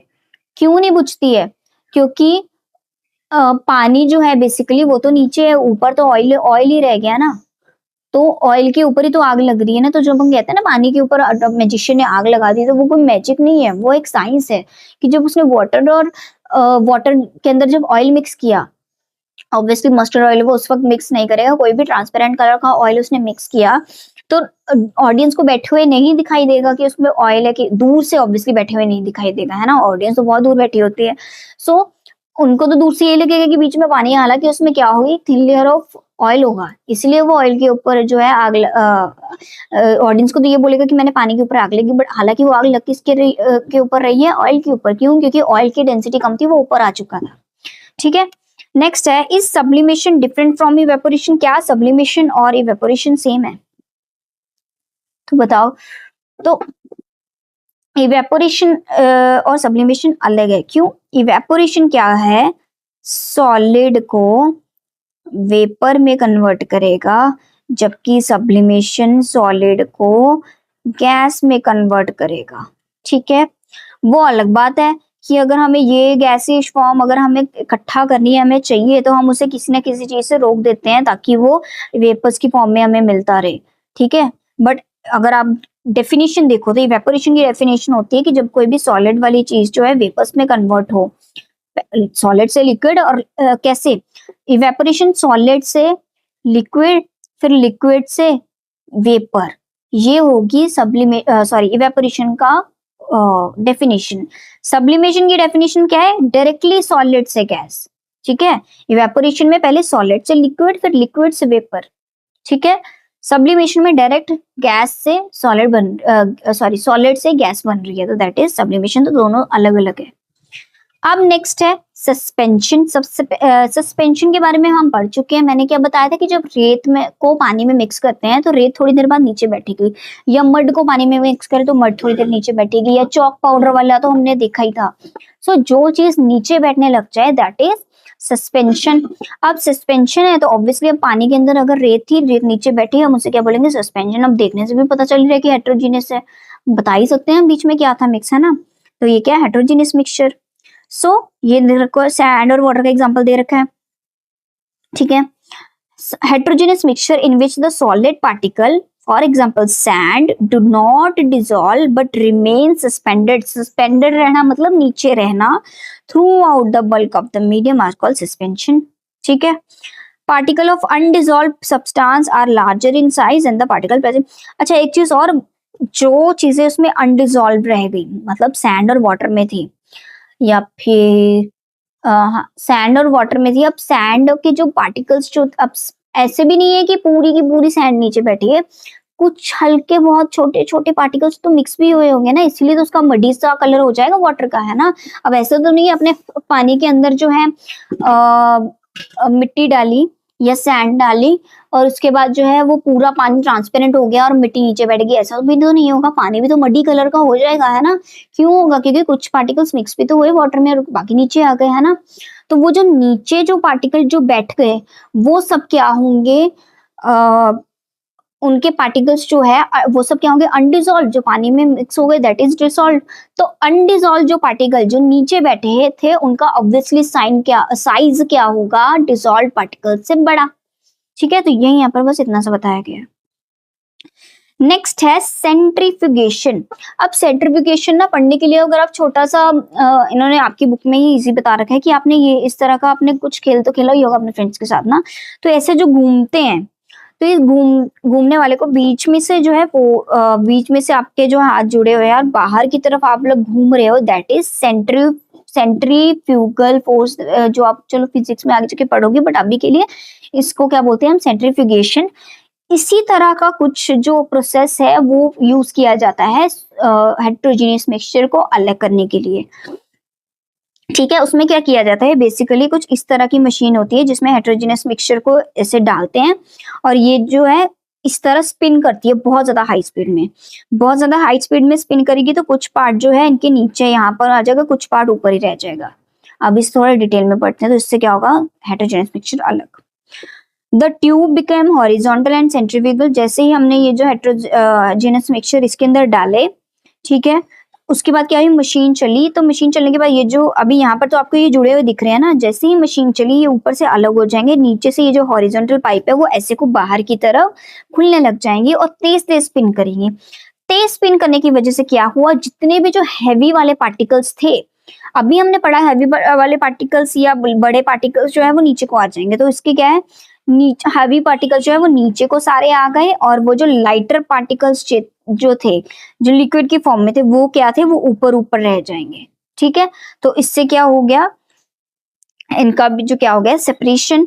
सो centrifugation is widely used in laboratory. इसको कहाँ यूज किया जाता है, ब्लड। अब आपने देखा होगा लैब में हमारा ब्लड लेते हैं, उस अब ब्लड भी तो हमारा हमने चलो बायोलॉजी में पढ़ा है कि वो प्लाज्मा से, रेड ब्लड सेल से, व्हाइट ब्लड सेल से, प्लेट सेल से, इन सब से बना होता है। तो इसमें भी क्या है, जो ये जो प्रोसेस है, इस तरह की अपनी मशीन आई थिंक कुछ लोगों ने तो देखी भी होगी, लेबोरेटरीज में एक्चुअली में होती हैं। कुछ इस तरह की सिलेंड्रिकल ट्यूब्स में ही हमारा ब्लड डाला जाता है। तो इनसे क्या होता है, कुछ हमारे प्लेट्स वगैरह जो हैवी होते हैं वो नीचे आ जाते हैं, बाकी जो ऊपर रह जाते हैं। तो बेसिकली जो प्लाज्मा है वो नीचे आएगा, रेड ब्लड सेल वगैरह ऊपर रह जाएंगे, या और कुछ केमिकल इंडस्ट्रीज बहुत सारी जगह पे जो है ऐसी चीजें यूज की जाती हैं सेपरेट करने के लिए। हैवियर वाली चीजें नीचे आएंगी, लाइटर वाली ऊपर रह जाएंगी। ठीक है, अब नेक्स्ट हम पढ़ने जा रहे हैं कोगुलेशन। कोगुलेशन क्या होता है, कोगुलेशन ऑलवेज मीन्स इकट्ठा करना। कोगुलेशन का हमेशा से मतलब होता है इकट्ठा कर देना, बल्क बना देना। ठीक है, फॉर एग्जाम्पल आपकी बुक में एक एग्जाम्पल दे रखा है कि ये क्या है, मडी वाटर। मडी वाटर मतलब मिट्टी वाला पानी, उसको मिक्स कर रखा है, उसके अंदर आपने क्या डाला, एलम। एलम मीन्स फिटकरी, पाउडर की फॉर्म में फिटकरी डाली, उसको अच्छे से मिक्स किया, कुछ देर तक उसे अनडिस्टर्ब रखा। तो आप क्या देखोगे कि सारी की सारी एलम और जो मिट्टी जितनी भी थी वो सारी नीचे बैठ गई।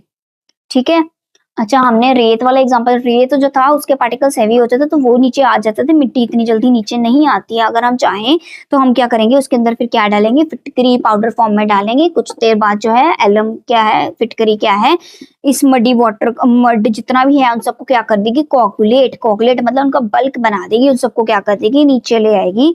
और ये सब क्या है, इम्प्योरिटीज हम बाहर निकाल देंगे, प्योर फॉर्म ऑफ वाटर हम अलग कर सकते हैं। ठीक है, ये हो गया coagulation. Coagulation always means, coag means bulk में बनाना। नेक्स्ट है कोलॉइड। कोलॉइड हमने पढ़ा था, पानी के अंदर हमने 2 चम्मच मिल्क डाला, वो क्या था, एक तो होमोजेनियस नहीं था, ना ही वो सस्पेंशन था, वो क्या बनाता था, क्लाउडी सा mixture, that is called colloid. ठीक है, अच्छा उसके अलावा ये जो कोलॉइड है 2 चीजों से बनता है। जैसे सॉल्यूशन सॉल्वेंट एंड सॉल्यूट से बनता था, वैसे ही कोलॉइड 2 चीजों से बनेगा। फर्स्ट है डिस्पर्स्ड फेज, सेकंड है डिस्पर्स्ड मीडियम। अब इन शॉर्ट ट्रिक की तरह से अगर आपको बताऊं तो डिस्पर्स्ड फेज यहाँ पर क्या है, सॉल्यूट, और डिस्पर्स्ड मीडियम क्या है, यहाँ पर सॉल्वेंट। ठीक है, सो यहाँ पर अगर मिल्क और वो वाटर वाला एग्जांपल है, यहाँ पर क्या आएगा, मिल्क, और ये क्या है, वाटर। ठीक है, अच्छा देखिए, अगर some common colloids we encounter in daily life with disperse and liquid phase. अच्छा, ये जो डिस्पर्स्ड फेज और डिस्पर्शन मीडियम जो है, एक और चीज है, अगर इन्हें मिलके हम इसे क्या बोलते हैं, इमल्शंस। ठीक है, ये जो इमल्शन है, emulsion contain oil and water, further classified as oil in water. Emulsion जो है मेनली ऑयल इन वाटर या वाटर इन ऑयल, इन सबको हम बेसिकली क्या बोलते हैं, इमल्शंस। उसके अलावा मिल्क वाला एग्जांपल तो हमें पता ही है, आइसक्रीम्स वाला भी हमें पता ही है। ठीक है, नेक्स्ट है टिंडल इफेक्ट। टिंडल इफेक्ट क्या होता है? स्कैटरिंग ऑफ लाइट, ठीक है। फॉर एग्जांपल हमारे जो क्लाउड्स है, क्लाउड्स में से लाइट, हमें पता है सन से जो है सनलाइट जो है क्लाउड्स में आती है, क्लाउड से लाइट स्कैटर होती है, स्कैटर मीन्स फैलती है, इधर उधर स्कैटर होती है अच्छे से, फिर वो हमारे नीचे ग्राउंड में आएगी। इसे क्या बोलते हैं? टिंडल इफेक्ट, ठीक है। टिंडल इफेक्ट जो है किसने डिस्कवर किया? जॉन टिंडल ने। इसी के नाम पे क्या बना? टिंडल इफेक्ट, ठीक है। टिंडल इफेक्ट क्या था? Scattering of light by the particles. अच्छा, फॉर एग्जांपल आपने देखा होगा कभी मूवीज में या अपने घरों पे भी, जो रोशनदान होता है, रोशनदान क्या होता है? हमारे जो दरवाजा होता है, अभी तो जो बिल्कुल न्यू मॉडर्न टिपिकल घर, जो बिल्कुल न्यू घर है, मॉडर्न घर है, उनमें तो आई डोंट थिंक होता होगा, लेकिन जो पुराने जो घर है उनमें देखा होगा दरवाजों के ऊपर ना रोशनदान बने होते हैं। तो बिल्कुल अर्ली मॉर्निंग में ना रोशनदान से जब रोशनी आती है ना, तो आप हल्के हल्के डस्ट पार्टिकल्स देख पाते हो, है ना। तो वो डस्ट पार्टिकल्स के थ्रू क्या होती है? लाइट जो है हमारी डिस्पर्स होती है, उन्हीं डस्ट पार्टिकल्स के थ्रू क्या होती है? लाइट जो है हमारी स्कैटर्ड होती है, ठीक है। अच्छा, अब ये जो स्कैटरिंग लाइट अब होती कहाँ पे? अच्छा, आपको अगर वो प्रैक्टिकल एक्सपेरिमेंट याद होगा, बिल्कुल फर्स्ट वाला जिसमें हमने 3 बीकर्स किए थे बिल्कुल स्टार्टिंग में।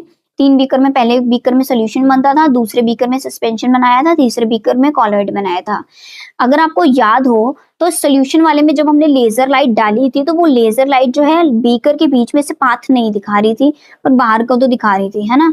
लेकिन सस्पेंशन और कॉलॉइड दोनों में बीच में पाथ दिख रहा था। अब दोनों भी बीच में पाथ दिखा था, तो हम क्या बोलेंगे कि ये दोनों क्या शो करते हैं? टिंडल इफेक्ट भी। तो मतलब ये जो टिंडल इफेक्ट है सिर्फ सस्पेंशन और कॉलॉइड वाले ही शो करेंगे, नॉर्मल सोल्यूशन नहीं शो करेगा, ठीक है। अब हम देख लेंगे इन तीनों के बीच का डिफरेंस। सोल्यूशन क्या है? होमोजीनियस होता है। सस्पेंशन क्या है? हेट्रोजीनियस होता है। कॉलॉइड भी हेट्रोजीनियस होगा, ठीक है। इसके साइज जो है वन बहुत छोटे, ऑब्वियसली बहुत छोटे होंगे तभी तो अच्छे से मिक्स होते हैं। इसके सस्पेंशन के बहुत ज्यादा होंगे, 1000 नैनोमीटर के अराउंड होंगे, तभी तो वो नीचे चले जाते हैं। अब ये जो है दोनों के बीच का काम कर रहा है, तो उनके पार्टिकल्स भी जो 1 nm से 100,000 nm के बीच में होंगे। पार्टिकल्स जो है सॉल्यूशन में तो दिखाई नहीं देते, तो नॉट विजिबल। सस्पेंशन में तो अच्छे से दिखाई देते, तो विजिबल। कॉलॉइड में वैसे तो हमें नहीं दिखाई देते, लेकिन अंडर माइक्रोस्कोप या फिर थोड़े बहुत पार्टिकल जब हम फिल्टर करते हैं तो हम देख सकते हैं। स्टेबिलिटी जो है यहाँ बिल्कुल स्टेबल होगा। बिल्कुल स्टेबल कैसे होगा? कि वो नीचे तो बैठ ही नहीं रहे, तो अच्छे से मिक्स हो गए, जबकि ये अनस्टेबल होंगे, इसलिए वो पूरी तरह नीचे बैठ जाएंगे बाद में। ये थोड़े बहुत स्टेबल होंगे, हल्के बहुत, इसलिए तो वो कोलाइडल फॉर्म दिखा रहे हैं, वो बीच का आ रहे हैं। सो सेपरेबिलिटी, ये सेपरेट जो है नॉर्मल मेथड से सेपरेट हो ही नहीं सकते। हमने कितने बड़े बड़े मेथड किए थे होमोजेनियस के लिए, क्रिस्टलाइजेशन, डिस्टिलेशन, पेपर क्रोमेटोग्राफी। तो ये नॉर्मल मेथड से तो नहीं हो सकते अलग। सस्पेंशन नॉर्मल मेथड से अलग हो सकते हैं, और ये जो कोलाइड्स है ये भी नॉर्मल मेथड से जो है, ऑर्डिनरी मेथड से जो है डिफरेंट जो है अलग नहीं किए जा सकते। फिल्ट्रेशन अगर देखा जाए, फिल्टर पेपर में अगर हमने सोल्यूशन डाला तो हमें कुछ भी नहीं मिलेगा फिल्टर पेपर पे। सस्पेंशन डाला तो हम फिल्टर पेपर्स पे बहुत सारे जो है मिल ही जाएंगे, जो भी पार्टिकल्स सस्पेंड नीचे थे वो तो मिल ही जाएंगे, कोलेटरल वाले के थोड़े बहुत मिलेंगे। टिंडल इफेक्ट जो मैंने अभी आपको बताया, नॉर्मल सोल्यूशन नहीं शो करेगा, सस्पेंशन शो करेगा और कोलाइड भी शो करेगा। एग्जांपल्स आपको दे रखे हैं ये वाले, हमने बहुत बारी कर चुके हैं ये सब, ठीक है। अब हम एक क्वेश्चन देखेंगे कि clouds are made up of tiny water droplets और ice crystal floating in air based on what you think solution. अच्छा, अब जो हमारे आसमान में हमारा जो क्लाउड है, क्लाउड में छोटे छोटे टाइनी वाटर ड्रॉपलेट्स होंगे, उसके अलावा ice crystal floating in air, ये सब जो है किसके एग्जांपल है? सॉल्यूशन के, सस्पेंशन के या कोलॉइड्स के? हमें ये बताना है। तो सीधे सीधे ये जो क्लाउड्स है ये किसके एग्जांपल होते हैं? कोलॉइड्स के, है ना। क्यों? एक तो हमने क्लाउडी मिक्सचर तो हम कब से कर रहे हैं, ठीक है। दूसरा, सॉल्यूशन तो ये बिल्कुल ही नहीं हो पाएगा। क्या हमें होमोजेनियस दिख रहा है यहाँ पे? मतलब ऐसा तो नहीं है। अब अगर होमोजेनियस होता तो हमें तो क्लाउड्स भी ना दिखते, क्लाउड्स तो दिखते ही ना, है ना। बिल्कुल ही हमें ब्लू स्काई दिखता। सस्पेंशन तो बिल्कुल ही नहीं है। सस्पेंशन, हाँ सस्पेंशन हम ये कह सकते हैं कि चलो रेन, बारिश आ रही है, वो नीचे गिरी है, उसको हम सस्पेंशन कह देंगे, but that is an another topic. तीसरा है कोलॉइड, क्लाउडी फॉर्म कब से कर रहे हैं कोलॉइड में? तो दैट इज कोलॉइड कि ट्रांसपेरेंट पूरी तरह से ये सस्पेंशन, जब तक रेन नहीं है तब तक तो चलो सस्पेंशन ही नहीं है, पूरी तरह से ये सोल्यूशन भी नहीं है, हेट्रोजेनियस भी नहीं बना रहा, तो ये क्या बना? कॉलॉइड्स। एक्चुअली अभी मैं आउटडोर में बैठी हूँ, अभी बहुत क्लाउडी मौसम है, तो मैं क्लाउड की बात करी तो मैं क्लाउड्स को ही देख रही हूँ। अच्छा, नेक्स्ट है, why do cities with a lot of smoke and dust in the often look hazy. इन्होंने क्या बोला, शहरों में बहुत सारी स्मोक और डस्ट होती है तो हमें शहर बहुत हेजी सा क्यों दिखाई देता है, धुंधला सा क्यों दिखाई देता है, क्यों? क्योंकि ये जो स्मोक और डस्ट है ये क्या बना देते हैं, एक हेट्रोजीनियस मिक्सचर या कोलॉइडल मिक्सचर बना देते हैं। तो इसलिए हमें सब कुछ थोड़ा क्या है, धुंधला सा दिखाई देता है। ठीक है, अब हम करेंगे एक्सरसाइज के क्वेश्चंस। ठीक है, एक्सरसाइज का फर्स्ट क्वेश्चन क्या है, हमें ये जो चार दे रखे हैं इनमें से हमें सही जो है टिक करना है कि अगर सही जो है अगर जैसे अगर इसकी सारी ऑप्शन सही है तो ये सही है, अगर इसकी तीनों में से अगर कोई एक भी गलत है तो उसे क्रॉस करना है। ठीक है, तो सबसे पहले एयर क्या है, वो होमोजेनियस मिक्सचर है। तो हाँ वैसे तो है, एयर में हमें बेसिकली नहीं दिखाई देती क्या गैसेस, तो मतलब ये तो सही है। मिल्क क्या है, हेट्रोजेनियस मिक्सचर है, तो ये गलत है क्योंकि ये तो ना ही हेट्रोजीनियस है ना ही होमोजीनियस है, तो कोलॉइडल था। वो अलग बात है, पानी में मिक्स करे सिर्फ मिल्क की बात करें फिर तो चलो वो होमोजीनियस ही है। सुगर सॉल्यूशन क्या है, ये भी होमोजीनियस है। स्मोक क्या है, स्मोक होमोजीनियस नहीं है, ये हेट्रोजीनियस होती है। ठीक है, स्मोक आप दिखाई दे सकती है, तो ये गलत है। नेक्स्ट है ब्रास, हेट्रोजीनियस है, नहीं हमने ब्रास कहाँ पढ़ा था, एलॉयस में पढ़ा था, एलॉयस क्या थे, होमोजीनियस, तो ये तो पहले ही गलत है।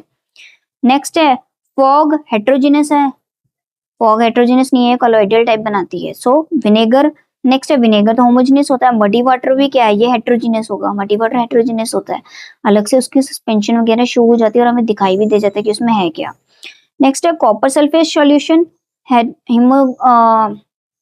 होमोजीनियस है कॉपर सल्फेट सॉल्यूशन, तो नहीं है, वो हमें दिखाई दे जाता है कि बीच में कॉपर सल्फेट सॉल्यूशन है मिक्स है वाटर के अंदर। नेक्स्ट है सॉल्ट सॉल्यूशन, ये तो होमोजीनियस चलो है।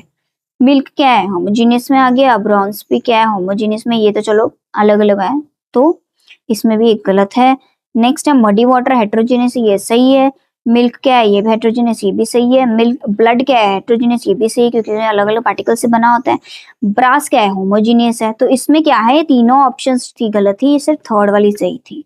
ठीक है, ब्रास होमोजीनियस क्यों थी, अलॉय वाले में हमने पढ़ा था होमोजीनियस। ठीक है, नेक्स्ट है which among the following mixture shows Tyndall effect, इनमें से क्या है जो टिंडल इफेक्ट शो करेगा, और टिंडल इफेक्ट कौन शो करता था, सस्पेंशन वाला या कोलॉइड वाला। ठीक है, तो यही हम ढूंढेंगे। एयर एंड डस्ट पार्टिकल, अभी मैंने उसी में आपको एग्जांपल बता दिया था, एयर एंड डस्ट पार्टिकल वाला है ना, तो ये तो मतलब शो करेगा ही करेगा। कॉपर सल्फेट एंड वाटर, तो ये तो शो नहीं करेगा क्योंकि ये तो पूरा वो मिक्स ही हो जाएगा ना, हालांकि वो बनेगा एक चलो होमोजेनियस मिक्सचर ही बनेगा वो भी एक। सो ये तो शो नहीं करेगा क्योंकि ये सोल्यूशन बना देगा एक। Starch and water, starch and water में क्या आता है, अगर मान लो पटेटो है, पटेटो को आपने अच्छे से उसका स्टार्च निकाल दिया, वाटर में मिक्स कर दिया, तो वो एक ना मिल्की सा सोल्यूशन बना देगा, तो मिल्की सा सोल्यूशन है तो मतलब कॉलॉइड है, तो वो भी क्या करेगा, शो करेगा टिंडल इफेक्ट। एसीटोन और वाटर ये तो बना ही देगा, होमोजेनियस मिक्सचर एक बना देगा, सोल्यूशन बना देगा, सोल्यूशन तो करता ही नहीं है, तो क्या आंसर आया, A and C. A and सी क्या हो गया, और टिंडल इफेक्ट शो करेगा। नेक्स्ट है इन तीनों के बीच का डिफरेंस, मैंने अभी आपको डिफरेंस बताया तो आप उसमें से देख के कर सकते हो, इनकी प्रॉपर्टीज और एग्जांपल्स बतानी है, अभी मैंने आपको करवाया। अच्छा नेक्स्ट है न्यूमेरिकल है, a cake recipe uses three ingredients namely, एक कोई केक रेसिपी है उसमें ना कुछ सॉल्यूट्स है, बहुत सारे सॉल्यूट्स है 75 gram of sugar, 420 gram of flower, 5 gram of sodium hydrogen carbonate. तो हमें अब बताना है इन तीनों चीजों के express the concentration of each component in the mixture using in the appropriate method। इनकी हमें इन तीनों चीजों की कंसेंट्रेशन बतानी है। ठीक है, कंसेंट्रेशन बतानी है मतलब वही जो हमें क्या बताना है परसेंट में। ठीक है, तो अब हम इन्हें निकालेंगे। सबसे पहले ये तो चलो हमें तीन अलग अलग सॉल्यूट दे दिए, अब सॉल्यूट या सॉल्वेंट्स दे दिए, अब हम कैसे निकालते थे, ऐसे निकालते थे, ऊपर क्या आता था मास ऑफ सॉल्यूट, नीचे क्या आता था मास ऑफ सॉल्यूशन। अब सॉल्यूशन तो हमें दे नहीं रखा, तो हमें सारे सॉल्यूट और सॉल्वेंट दे रखे, तो हम क्या करेंगे, इन तीनों को प्लस ही कर दें, यही तो हम करते थे जब सॉल्यूशन नहीं दे रखा होता था। तो अगर इन तीनों को पहले तो हम प्लस करेंगे तो वो क्या आ जाएगा हमारा सॉल्यूशन का मास, सॉल्यूशन का मास पहले हम निकालेंगे, तो क्या आएगा, तीनों को प्लस करेंगे, 75 प्लस 420 प्लस 5, तो ये आपका आंसर आ जाएगा 500। 500 ग्राम आपका आ गया मास ऑफ सॉल्यूशन। ठीक है, अब इन्होंने बोला है कि हमें अकेले अकेले का चाहिए, तो अकेले अकेले का निकालेंगे तो मतलब सबसे पहले हम निकालेंगे शुगर का मास बाय मास परसेंट। तो क्या आएगा, ऊपर शुगर कितनी है 75, नीचे ऊपर 75 निकलेंगे, नीचे 500 इंटू 100, ये जीरो से ये जीरो कट, इसको 1 से किया, इसको 75 से किया तो आंसर क्या आ जाएगा 15। ठीक है, तो ये आ गई इसकी कंसेंट्रेशन। नेक्स्ट हम करेंगे फ्लावर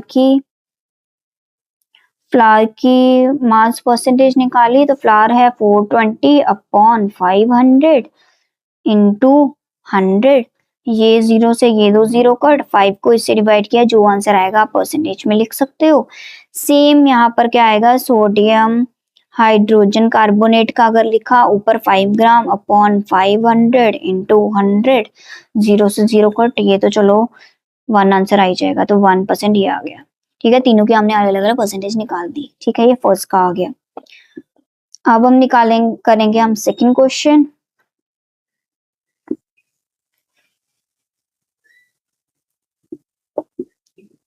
अब हम करेंगे सेकंड क्वेश्चन सॉल्व। इन्होंने क्या बोला, ब्रास अलॉय, एक ब्रास अलॉय है, मतलब ब्रास जो है वो किससे बना है, 70% ऑफ कॉपर से बना, कैलकुलेट द क्वांटिटी। अच्छा, अब इन्होंने ना वही हमने क्वेश्चन किया था जिसमें थोड़ा सा फॉर्मूला उल्टा ऊपर नीचे कर दिया था, ये सेम वही चीज है, इन्होंने हमें परसेंटेज वाली इस पर ही दे रखी है, हमें क्या है इनके ग्राम वाली क्वांटिटी पता करनी है। ठीक है, तो हम करेंगे क्या, पहले देखेंगे हमारे पास चीजें क्या क्या है। इन्होंने हमें मास बाय परसेंटेज की तो हमें बता दी, किसकी बताई है, कॉपर की, ऑफ कॉपर का हमें इन्होंने बता दिया 70%। ठीक है, और इन्होंने हमें क्या बता दी, टोटल जो है इन्होंने हमें मास ऑफ ब्रास जो है, टोटल जो सॉल्यूशन है या जो ब्रास है टोटल, वो कितना बता दिया 120 ग्राम। ठीक है, अब हमें निकालना है कॉपर, ये जो कॉपर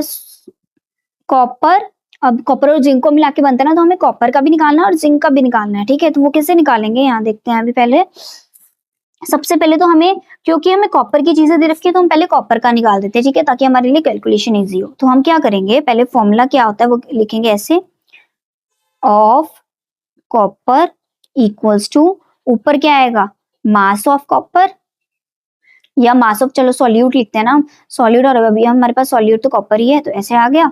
नीचे क्या आएगा, mass of solution, mass of solution हमारे पास क्या है, ब्रास है, इंटू 100। अब हम सारी वैल्यूज पुट कर दें, ये हमारे पास दे रखा है कितना 70%, इंटू ऊपर मास ऑफ कॉपर क्या है, मास ऑफ कॉपर ही तो हमें निकालना है, यहाँ हम इसे लिख देते हैं चलो x, नीचे मास ऑफ सोल्यूशन तो हमें दे रखा है 120 इंटू 100। ठीक है, जीरो से जीरो कट किया, इसे कर दिया 5 से, ये कर दिया 6 से, तो हमारे पास पीछे जो जो चीजें बची वो हम लिख लेते हैं, x अपॉन 6 इंटू 5। ठीक है, अब हमें ये x ही तो पता करना, तो हम क्या करेंगे, ये और ये यहाँ पर ले जाएंगे। ठीक है, अब क्योंकि ये 6 यहाँ पर डिवाइड में था, यहाँ जाके मल्टीप्लाई में होगा, तो ये कुछ ऐसे आ जाएगा। ठीक है, ये 5 यहाँ मल्टीप्लाई में, यहाँ लेके गए तो डिवाइड में आ जाएगा, तो ये ऐसे आ जाएगा इक्वल्स टू x। ठीक है, अब इसे आगे करेंगे सॉल्व, तो जो आंसर आएगा वो क्या निकल आएगा, हमारे कॉपर का जो क्वांटिटी दे रखी है, जो मास में जो ग्राम में क्वांटिटी आएगी, तो इसे करेंगे सॉल्व। तो अब अगर सॉल्व किया तो 5 को 70 से सॉल्व किया तो आंसर आएगा 14, 5 से 70 होता था, यहाँ 14, तो 14 6 का आंसर क्या आएगा 84। तो मतलब आपका जो मास ऑफ कॉपर था वो कितना आ गया 84 ग्राम। ठीक है, अच्छा, अब हमें जिंक भी तो निकालना है, पर जिंक की कोई चीजें नहीं दी है, तो हम वो कैसे निकालेंगे, हमें पता था, हमें मास ऑफ सॉल्यूशन जो है वो किससे मिलके बनता है, सॉल्यूट प्लस सॉल्वेंट को मिला के, है ना। मास ऑफ सॉल्यूशन हमें कितना दे रखा है 120 इक्वल्स टू, ये हमने निकाल दिया 84 प्लस सॉल्वेंट, इसमें एक्चुअली हम जिंक का निकाल रहे हैं। ठीक है, तो जिंक वाला यहाँ आ गया, जिंक का अगर हमें निकालना है तो इस 84 को यहाँ ले जाओ तो मतलब 120 माइनस 84 इक्वल्स टू जो आंसर है दैट इज जिंक की क्वांटिटी। समझ आया? तो ये इतना सा था, थोड़ा सा कंफ्यूज करने के लिए अलग चीजें थी, बट अच्छा क्वेश्चन था, इंटरेस्टिंग क्वेश्चन था।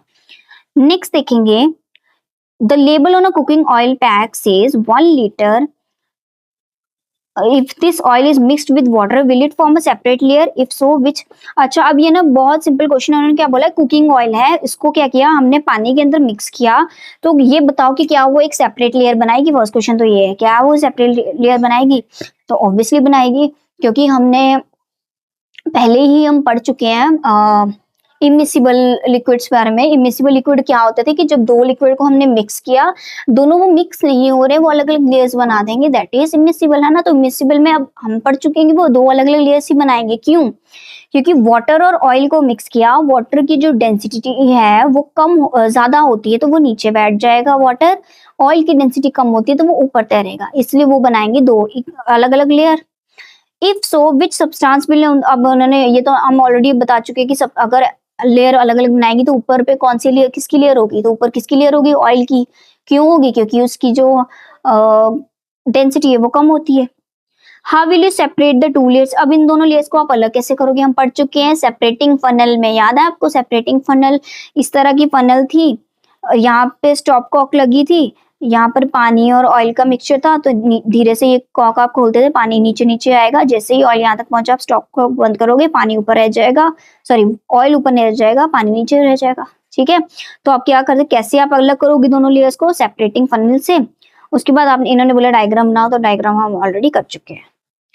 अब नेक्स्ट है असर्शन और रीजन। असर्शन और रीजन में क्या है, असर्शन मीन इन्होंने ये स्टेटमेंट दे रखी है और इस स्टेटमेंट का बताओ ये रीजन, क्या ये दोनों चीजें सही है?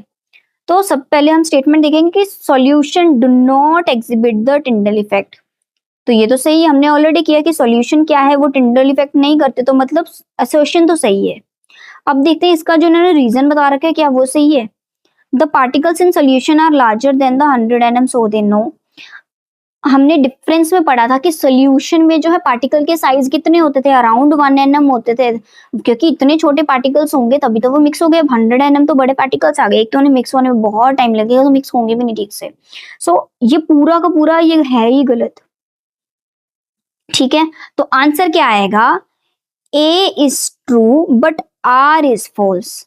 ठीक है, ये तो चलो ये इसका रीजन ही गलत है, रीजन गलत है वो अलग चीज है, हम लोग तो ठीक है हमने ये किया, हमने ये आंसर क्यों नहीं किया कि both A and R true but R is not correct explanation of A, हम ये भी तो कर सकते हैं, हमने ये क्यों नहीं किया, क्योंकि इसमें ना दो चीजें आ गई कि पार्टिकल्स जो है सोल्यूशन में वो जो है 100 nm के होते हैं, ये चीज है, ये तो गलत है, यही गलत है। दूसरा क्या है, ये कैन नॉट स्कैटर लाइट, ये दोनों चीजें गलत है। सोल्यूशन में जो है लार्जर देन 1 अगर यहाँ पर लिखा होता ना 1 nm, फिर हम चलो कर सकते थे, 1 nm लिखा होता फिर हम कर सकते ये वाली ऑप्शन। ठीक है, बट यहाँ पर दे रखा 100 nm, मतलब ये तो पूरी स्टेटमेंट ही गलत है, तो हम क्या करेंगे, थर्ड वाला पार्ट,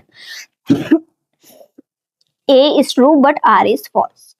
ठीक है, अब नेक्स्ट है ये टेबल आप खुद कर सकते हो, क्योंकि ये इतने सारे एग्जांपल्स ना हम ऑलरेडी पीछे हम बहुत सारे एग्जांपल्स की बात कर चुके हैं, तो आप प्रीवियस स्लाइड्स पे जाओगे तो आप ये सब चीजें आपको दिख जाएंगी, तो आप ये टेबल खुद से फिल कर सकते हो। ठीक है, that is your homework. Next है, two miscible liquid A and B are present in a mixture. दो मिसिबल लिक्विड है एक मिक्सचर में, मिसिबल कौन से होते थे, दो ऐसे लिक्विड जिनको मिक्स कर दो और पता ना चले कि बीच में क्या क्या है।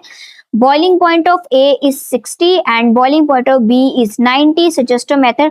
अब ये दो मिसिबल लिक्विड की बात है कि दो मिसिबल लिक्विड की बात आई, दोनों के बॉइलिंग पॉइंट जो कि अलग अलग है उनकी बात आ गई, और अब इनको बताओ कैसे अलग करोगे, ये हम ऑलरेडी कर चुके हैं, हमने दो शर्तें की थी ना पिछली एक मेथड में कि एक तो मिसिबल लिक्विड होने चाहिए, दूसरे क्या है दोनों के बॉइलिंग पॉइंट अलग अलग होने चाहिए, तीसरा क्या था दोनों के बॉइलिंग पॉइंट पे 25 डिग्री का है जो है डिफरेंस होना चाहिए। तो यहाँ पे ये तीनों चीजें हैं, तो कौन सा मेथड यूज होता था तब, distillation. So suggest a method to separate them में क्या आएगा, डिस्टिलेशन मेथड। उसके अलावा इन्होंने बोला आप इसका डायग्राम बनाओ, डायग्राम भी ऑलरेडी करके आ चुके हैं, तो ये भी आप कर लोगे। नेक्स्ट है compare evaporation crystallization and distillation, in which situation would you prefer each of this. इन्होंने क्या बोला है कि इवेपोरेशन आप कब करोगे, क्रिस्टलाइजेशन आप कब करोगे, डिस्टिलेशन कब करोगे, ये बताओ। तो इवेपोरेशन तो आप कब करोगे, जब आपको मान लो सॉइल से वाटर अलग करना है, ठीक है, तो आप क्या कर दोगे, इवेपोरेशन वाला टॉपिक कर दोगे अलग। क्रिस्टलाइजेशन कब करोगे, जब आपने कोई भी इम्प्योर चीज डाल रखी है कोई भी सैचुरेटेड सॉल्यूशन में, सैचुरेटेड को क्या करोगे आप, ठंडा करोगे और उससे क्या क्या बना दोगे, क्रिस्टल्स, और उसपे उसको क्या बोलेंगे, क्रिस्टलाइजेशन। डिस्टिलेशन में जो हमने जस्ट अभी किया, टू मिसिबल लिक्विड्स को जब अलग करना हो तब क्या करेंगे आप, डिस्टिलेशन यूज करोगे, ठीक है। नेक्स्ट है blood is an example of colloidal mixture, हाँ हम ये कर चुके हैं। What would be happen if the blood behave in a true, इन्होंने क्या बोला, हमें पता है कि ब्लड तो है एक कोलोइडल सोल्यूशन है, हमें पता है क्या होगा अगर ब्लड में जितनी भी चीजें हैं वो सारी सस्पेंड हो गई, नीचे बैठ गई, तो क्या होगा। तो ब्लड में अगर सारी चीजें, plasma, red blood cells, white blood cell, platelets, सब कुछ सस्पेंडेड होने लगे, सब नीचे बैठने लगे, सस्पेंशन शो करने लगे, तो क्या होगा, हमारी बॉडी में ब्लड सर्कुलेशन होगा ही नहीं। अब हमारी बॉडी में ब्लड सर्कुलेशन नहीं होगा तो हमारी बॉडी में ऑक्सीजन अंदर कैसे आएगी, कार्बन डाइऑक्साइड बाहर कैसे जाएगी ब्लड के थ्रू, ब्लड पंप नहीं कर पाएगा, कुछ भी नहीं हो पाएगा। सो सारा प्रोसेस ही जो हमारी बॉडी का वो रुक जाएगा। नेक्स्ट है in a blood sample identify the dispersed phase and the dispersed medium. ये थोड़ा देखने वाली चीज है कि हमारी बॉडी में डिस्पर्स्ड फेज क्या है, डिस्पर्शन मीडियम क्या है। ये हमने डिस्पर्जन फेज को मैंने क्या बोला था, अगर आप थोड़ा सा ट्रिक की तरह लो तो सॉल्यूट ये होगा, ये क्या होगा, सॉल्वेंट, ठीक है। अब हमें पता है, हमने बायो में किया था कि ब्लड किससे बनता है, प्लाज्मा से और ब्लड सेल से। ब्लड सेल में क्या आता है, आरबीसीज, WBCs एंड प्लेटलेट्स, ठीक है। अब ये जो प्लाज्मा है ना, ये होता है यहाँ पर डिस्पर्स्ड फेज, और ये जो ब्लड सेल्स जो है ये क्या, सॉरी उल्टा आएगा, ये जो प्लाज्मा है ये होगा डिस्पर्जन मीडियम, और ये जो ब्लड सेल्स है ये सब क्या होंगे, डिस्पर्स्ड फेज, ठीक है। प्लाज्मा ज्यादा क्वांटिटी में, ये सारी चीजें प्लाज्मा के अंदर है, ठीक है। सो प्लाज्मा क्या है, डिस्पर्जन मीडियम, और ये जो जितने भी ब्लड सेल्स है, आरबीसीज, WBCs, प्लेट सेल्स, ये सब क्या है, सल्यूट के फॉर्म में, दैट इज डिस्पर्स्ड फेज, ठीक है। अब नेक्स्ट क्वेश्चन है, उन्होंने ना हमें ये एक मिक्सचर दे रखा है,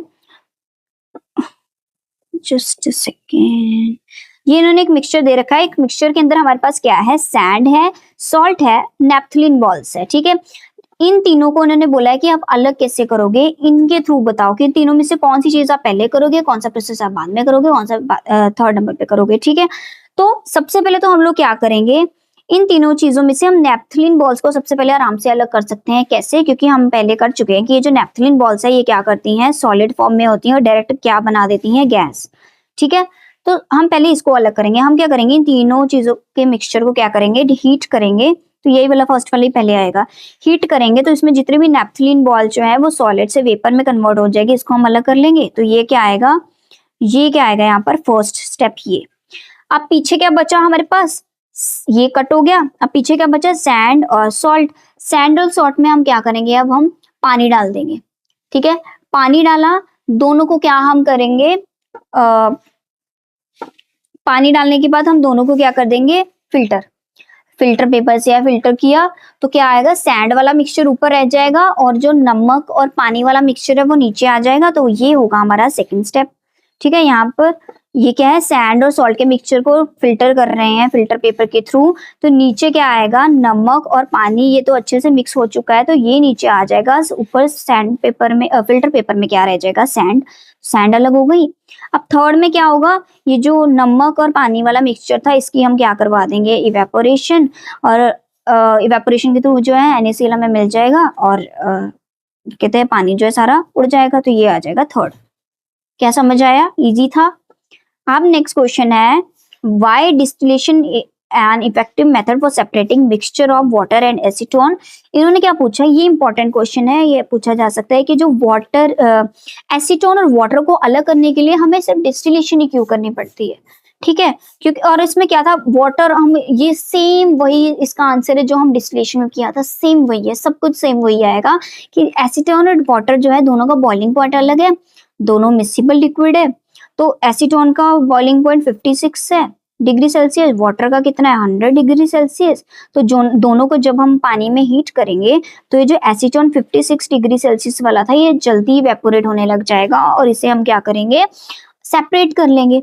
ठीक है, सेपरेट करेंगे और पीछे क्या रह जाएगा हमारे पास, वाटर। तो ये सेम इसका 12th क्वेश्चन का आंसर सेम वही है जो हम डिस्टिलेशन में ऑलरेडी करके आ चुके हैं, सेम सब कुछ वही आएगा। उसमें एग्जाम्पल भी उन्होंने एसीटोन और वाटर का ही दे रखा था। ठीक है, अब आज का लास्ट क्वेश्चन, जो नेक्स्ट क्वेश्चन है ये सब कुछ टेबल में आपको डिटेल्स दे रखी है। ये बहुत इजी से क्वेश्चन है जो आपको टेबल देखते में ही आपको समझ आ जाएंगे। ठीक है, तो ये भी आप खुद कर सकते हो। सो आज का जो ये जो वन शॉट वीडियो है हम यहीं पे खत्म कर रहे हैं। यहीं पे आपका चैप्टर भी फिनिश है, आपके टेक्स्ट क्वेश्चंस भी खत्म है, आपके एग्जांपल्स भी खत्म है। बहुत इंपॉर्टेंट बट बहुत इजी चैप्टर था। सो आज का चैप्टर तो यहीं खत्म हो रहा है। अब हम मिलेंगे in the next video with the next chapter. अगर आपको सब कुछ अच्छे से समझ आ गया सो please do like, share, comment and subscribe to my channel. Thank you so much for watching. Bye.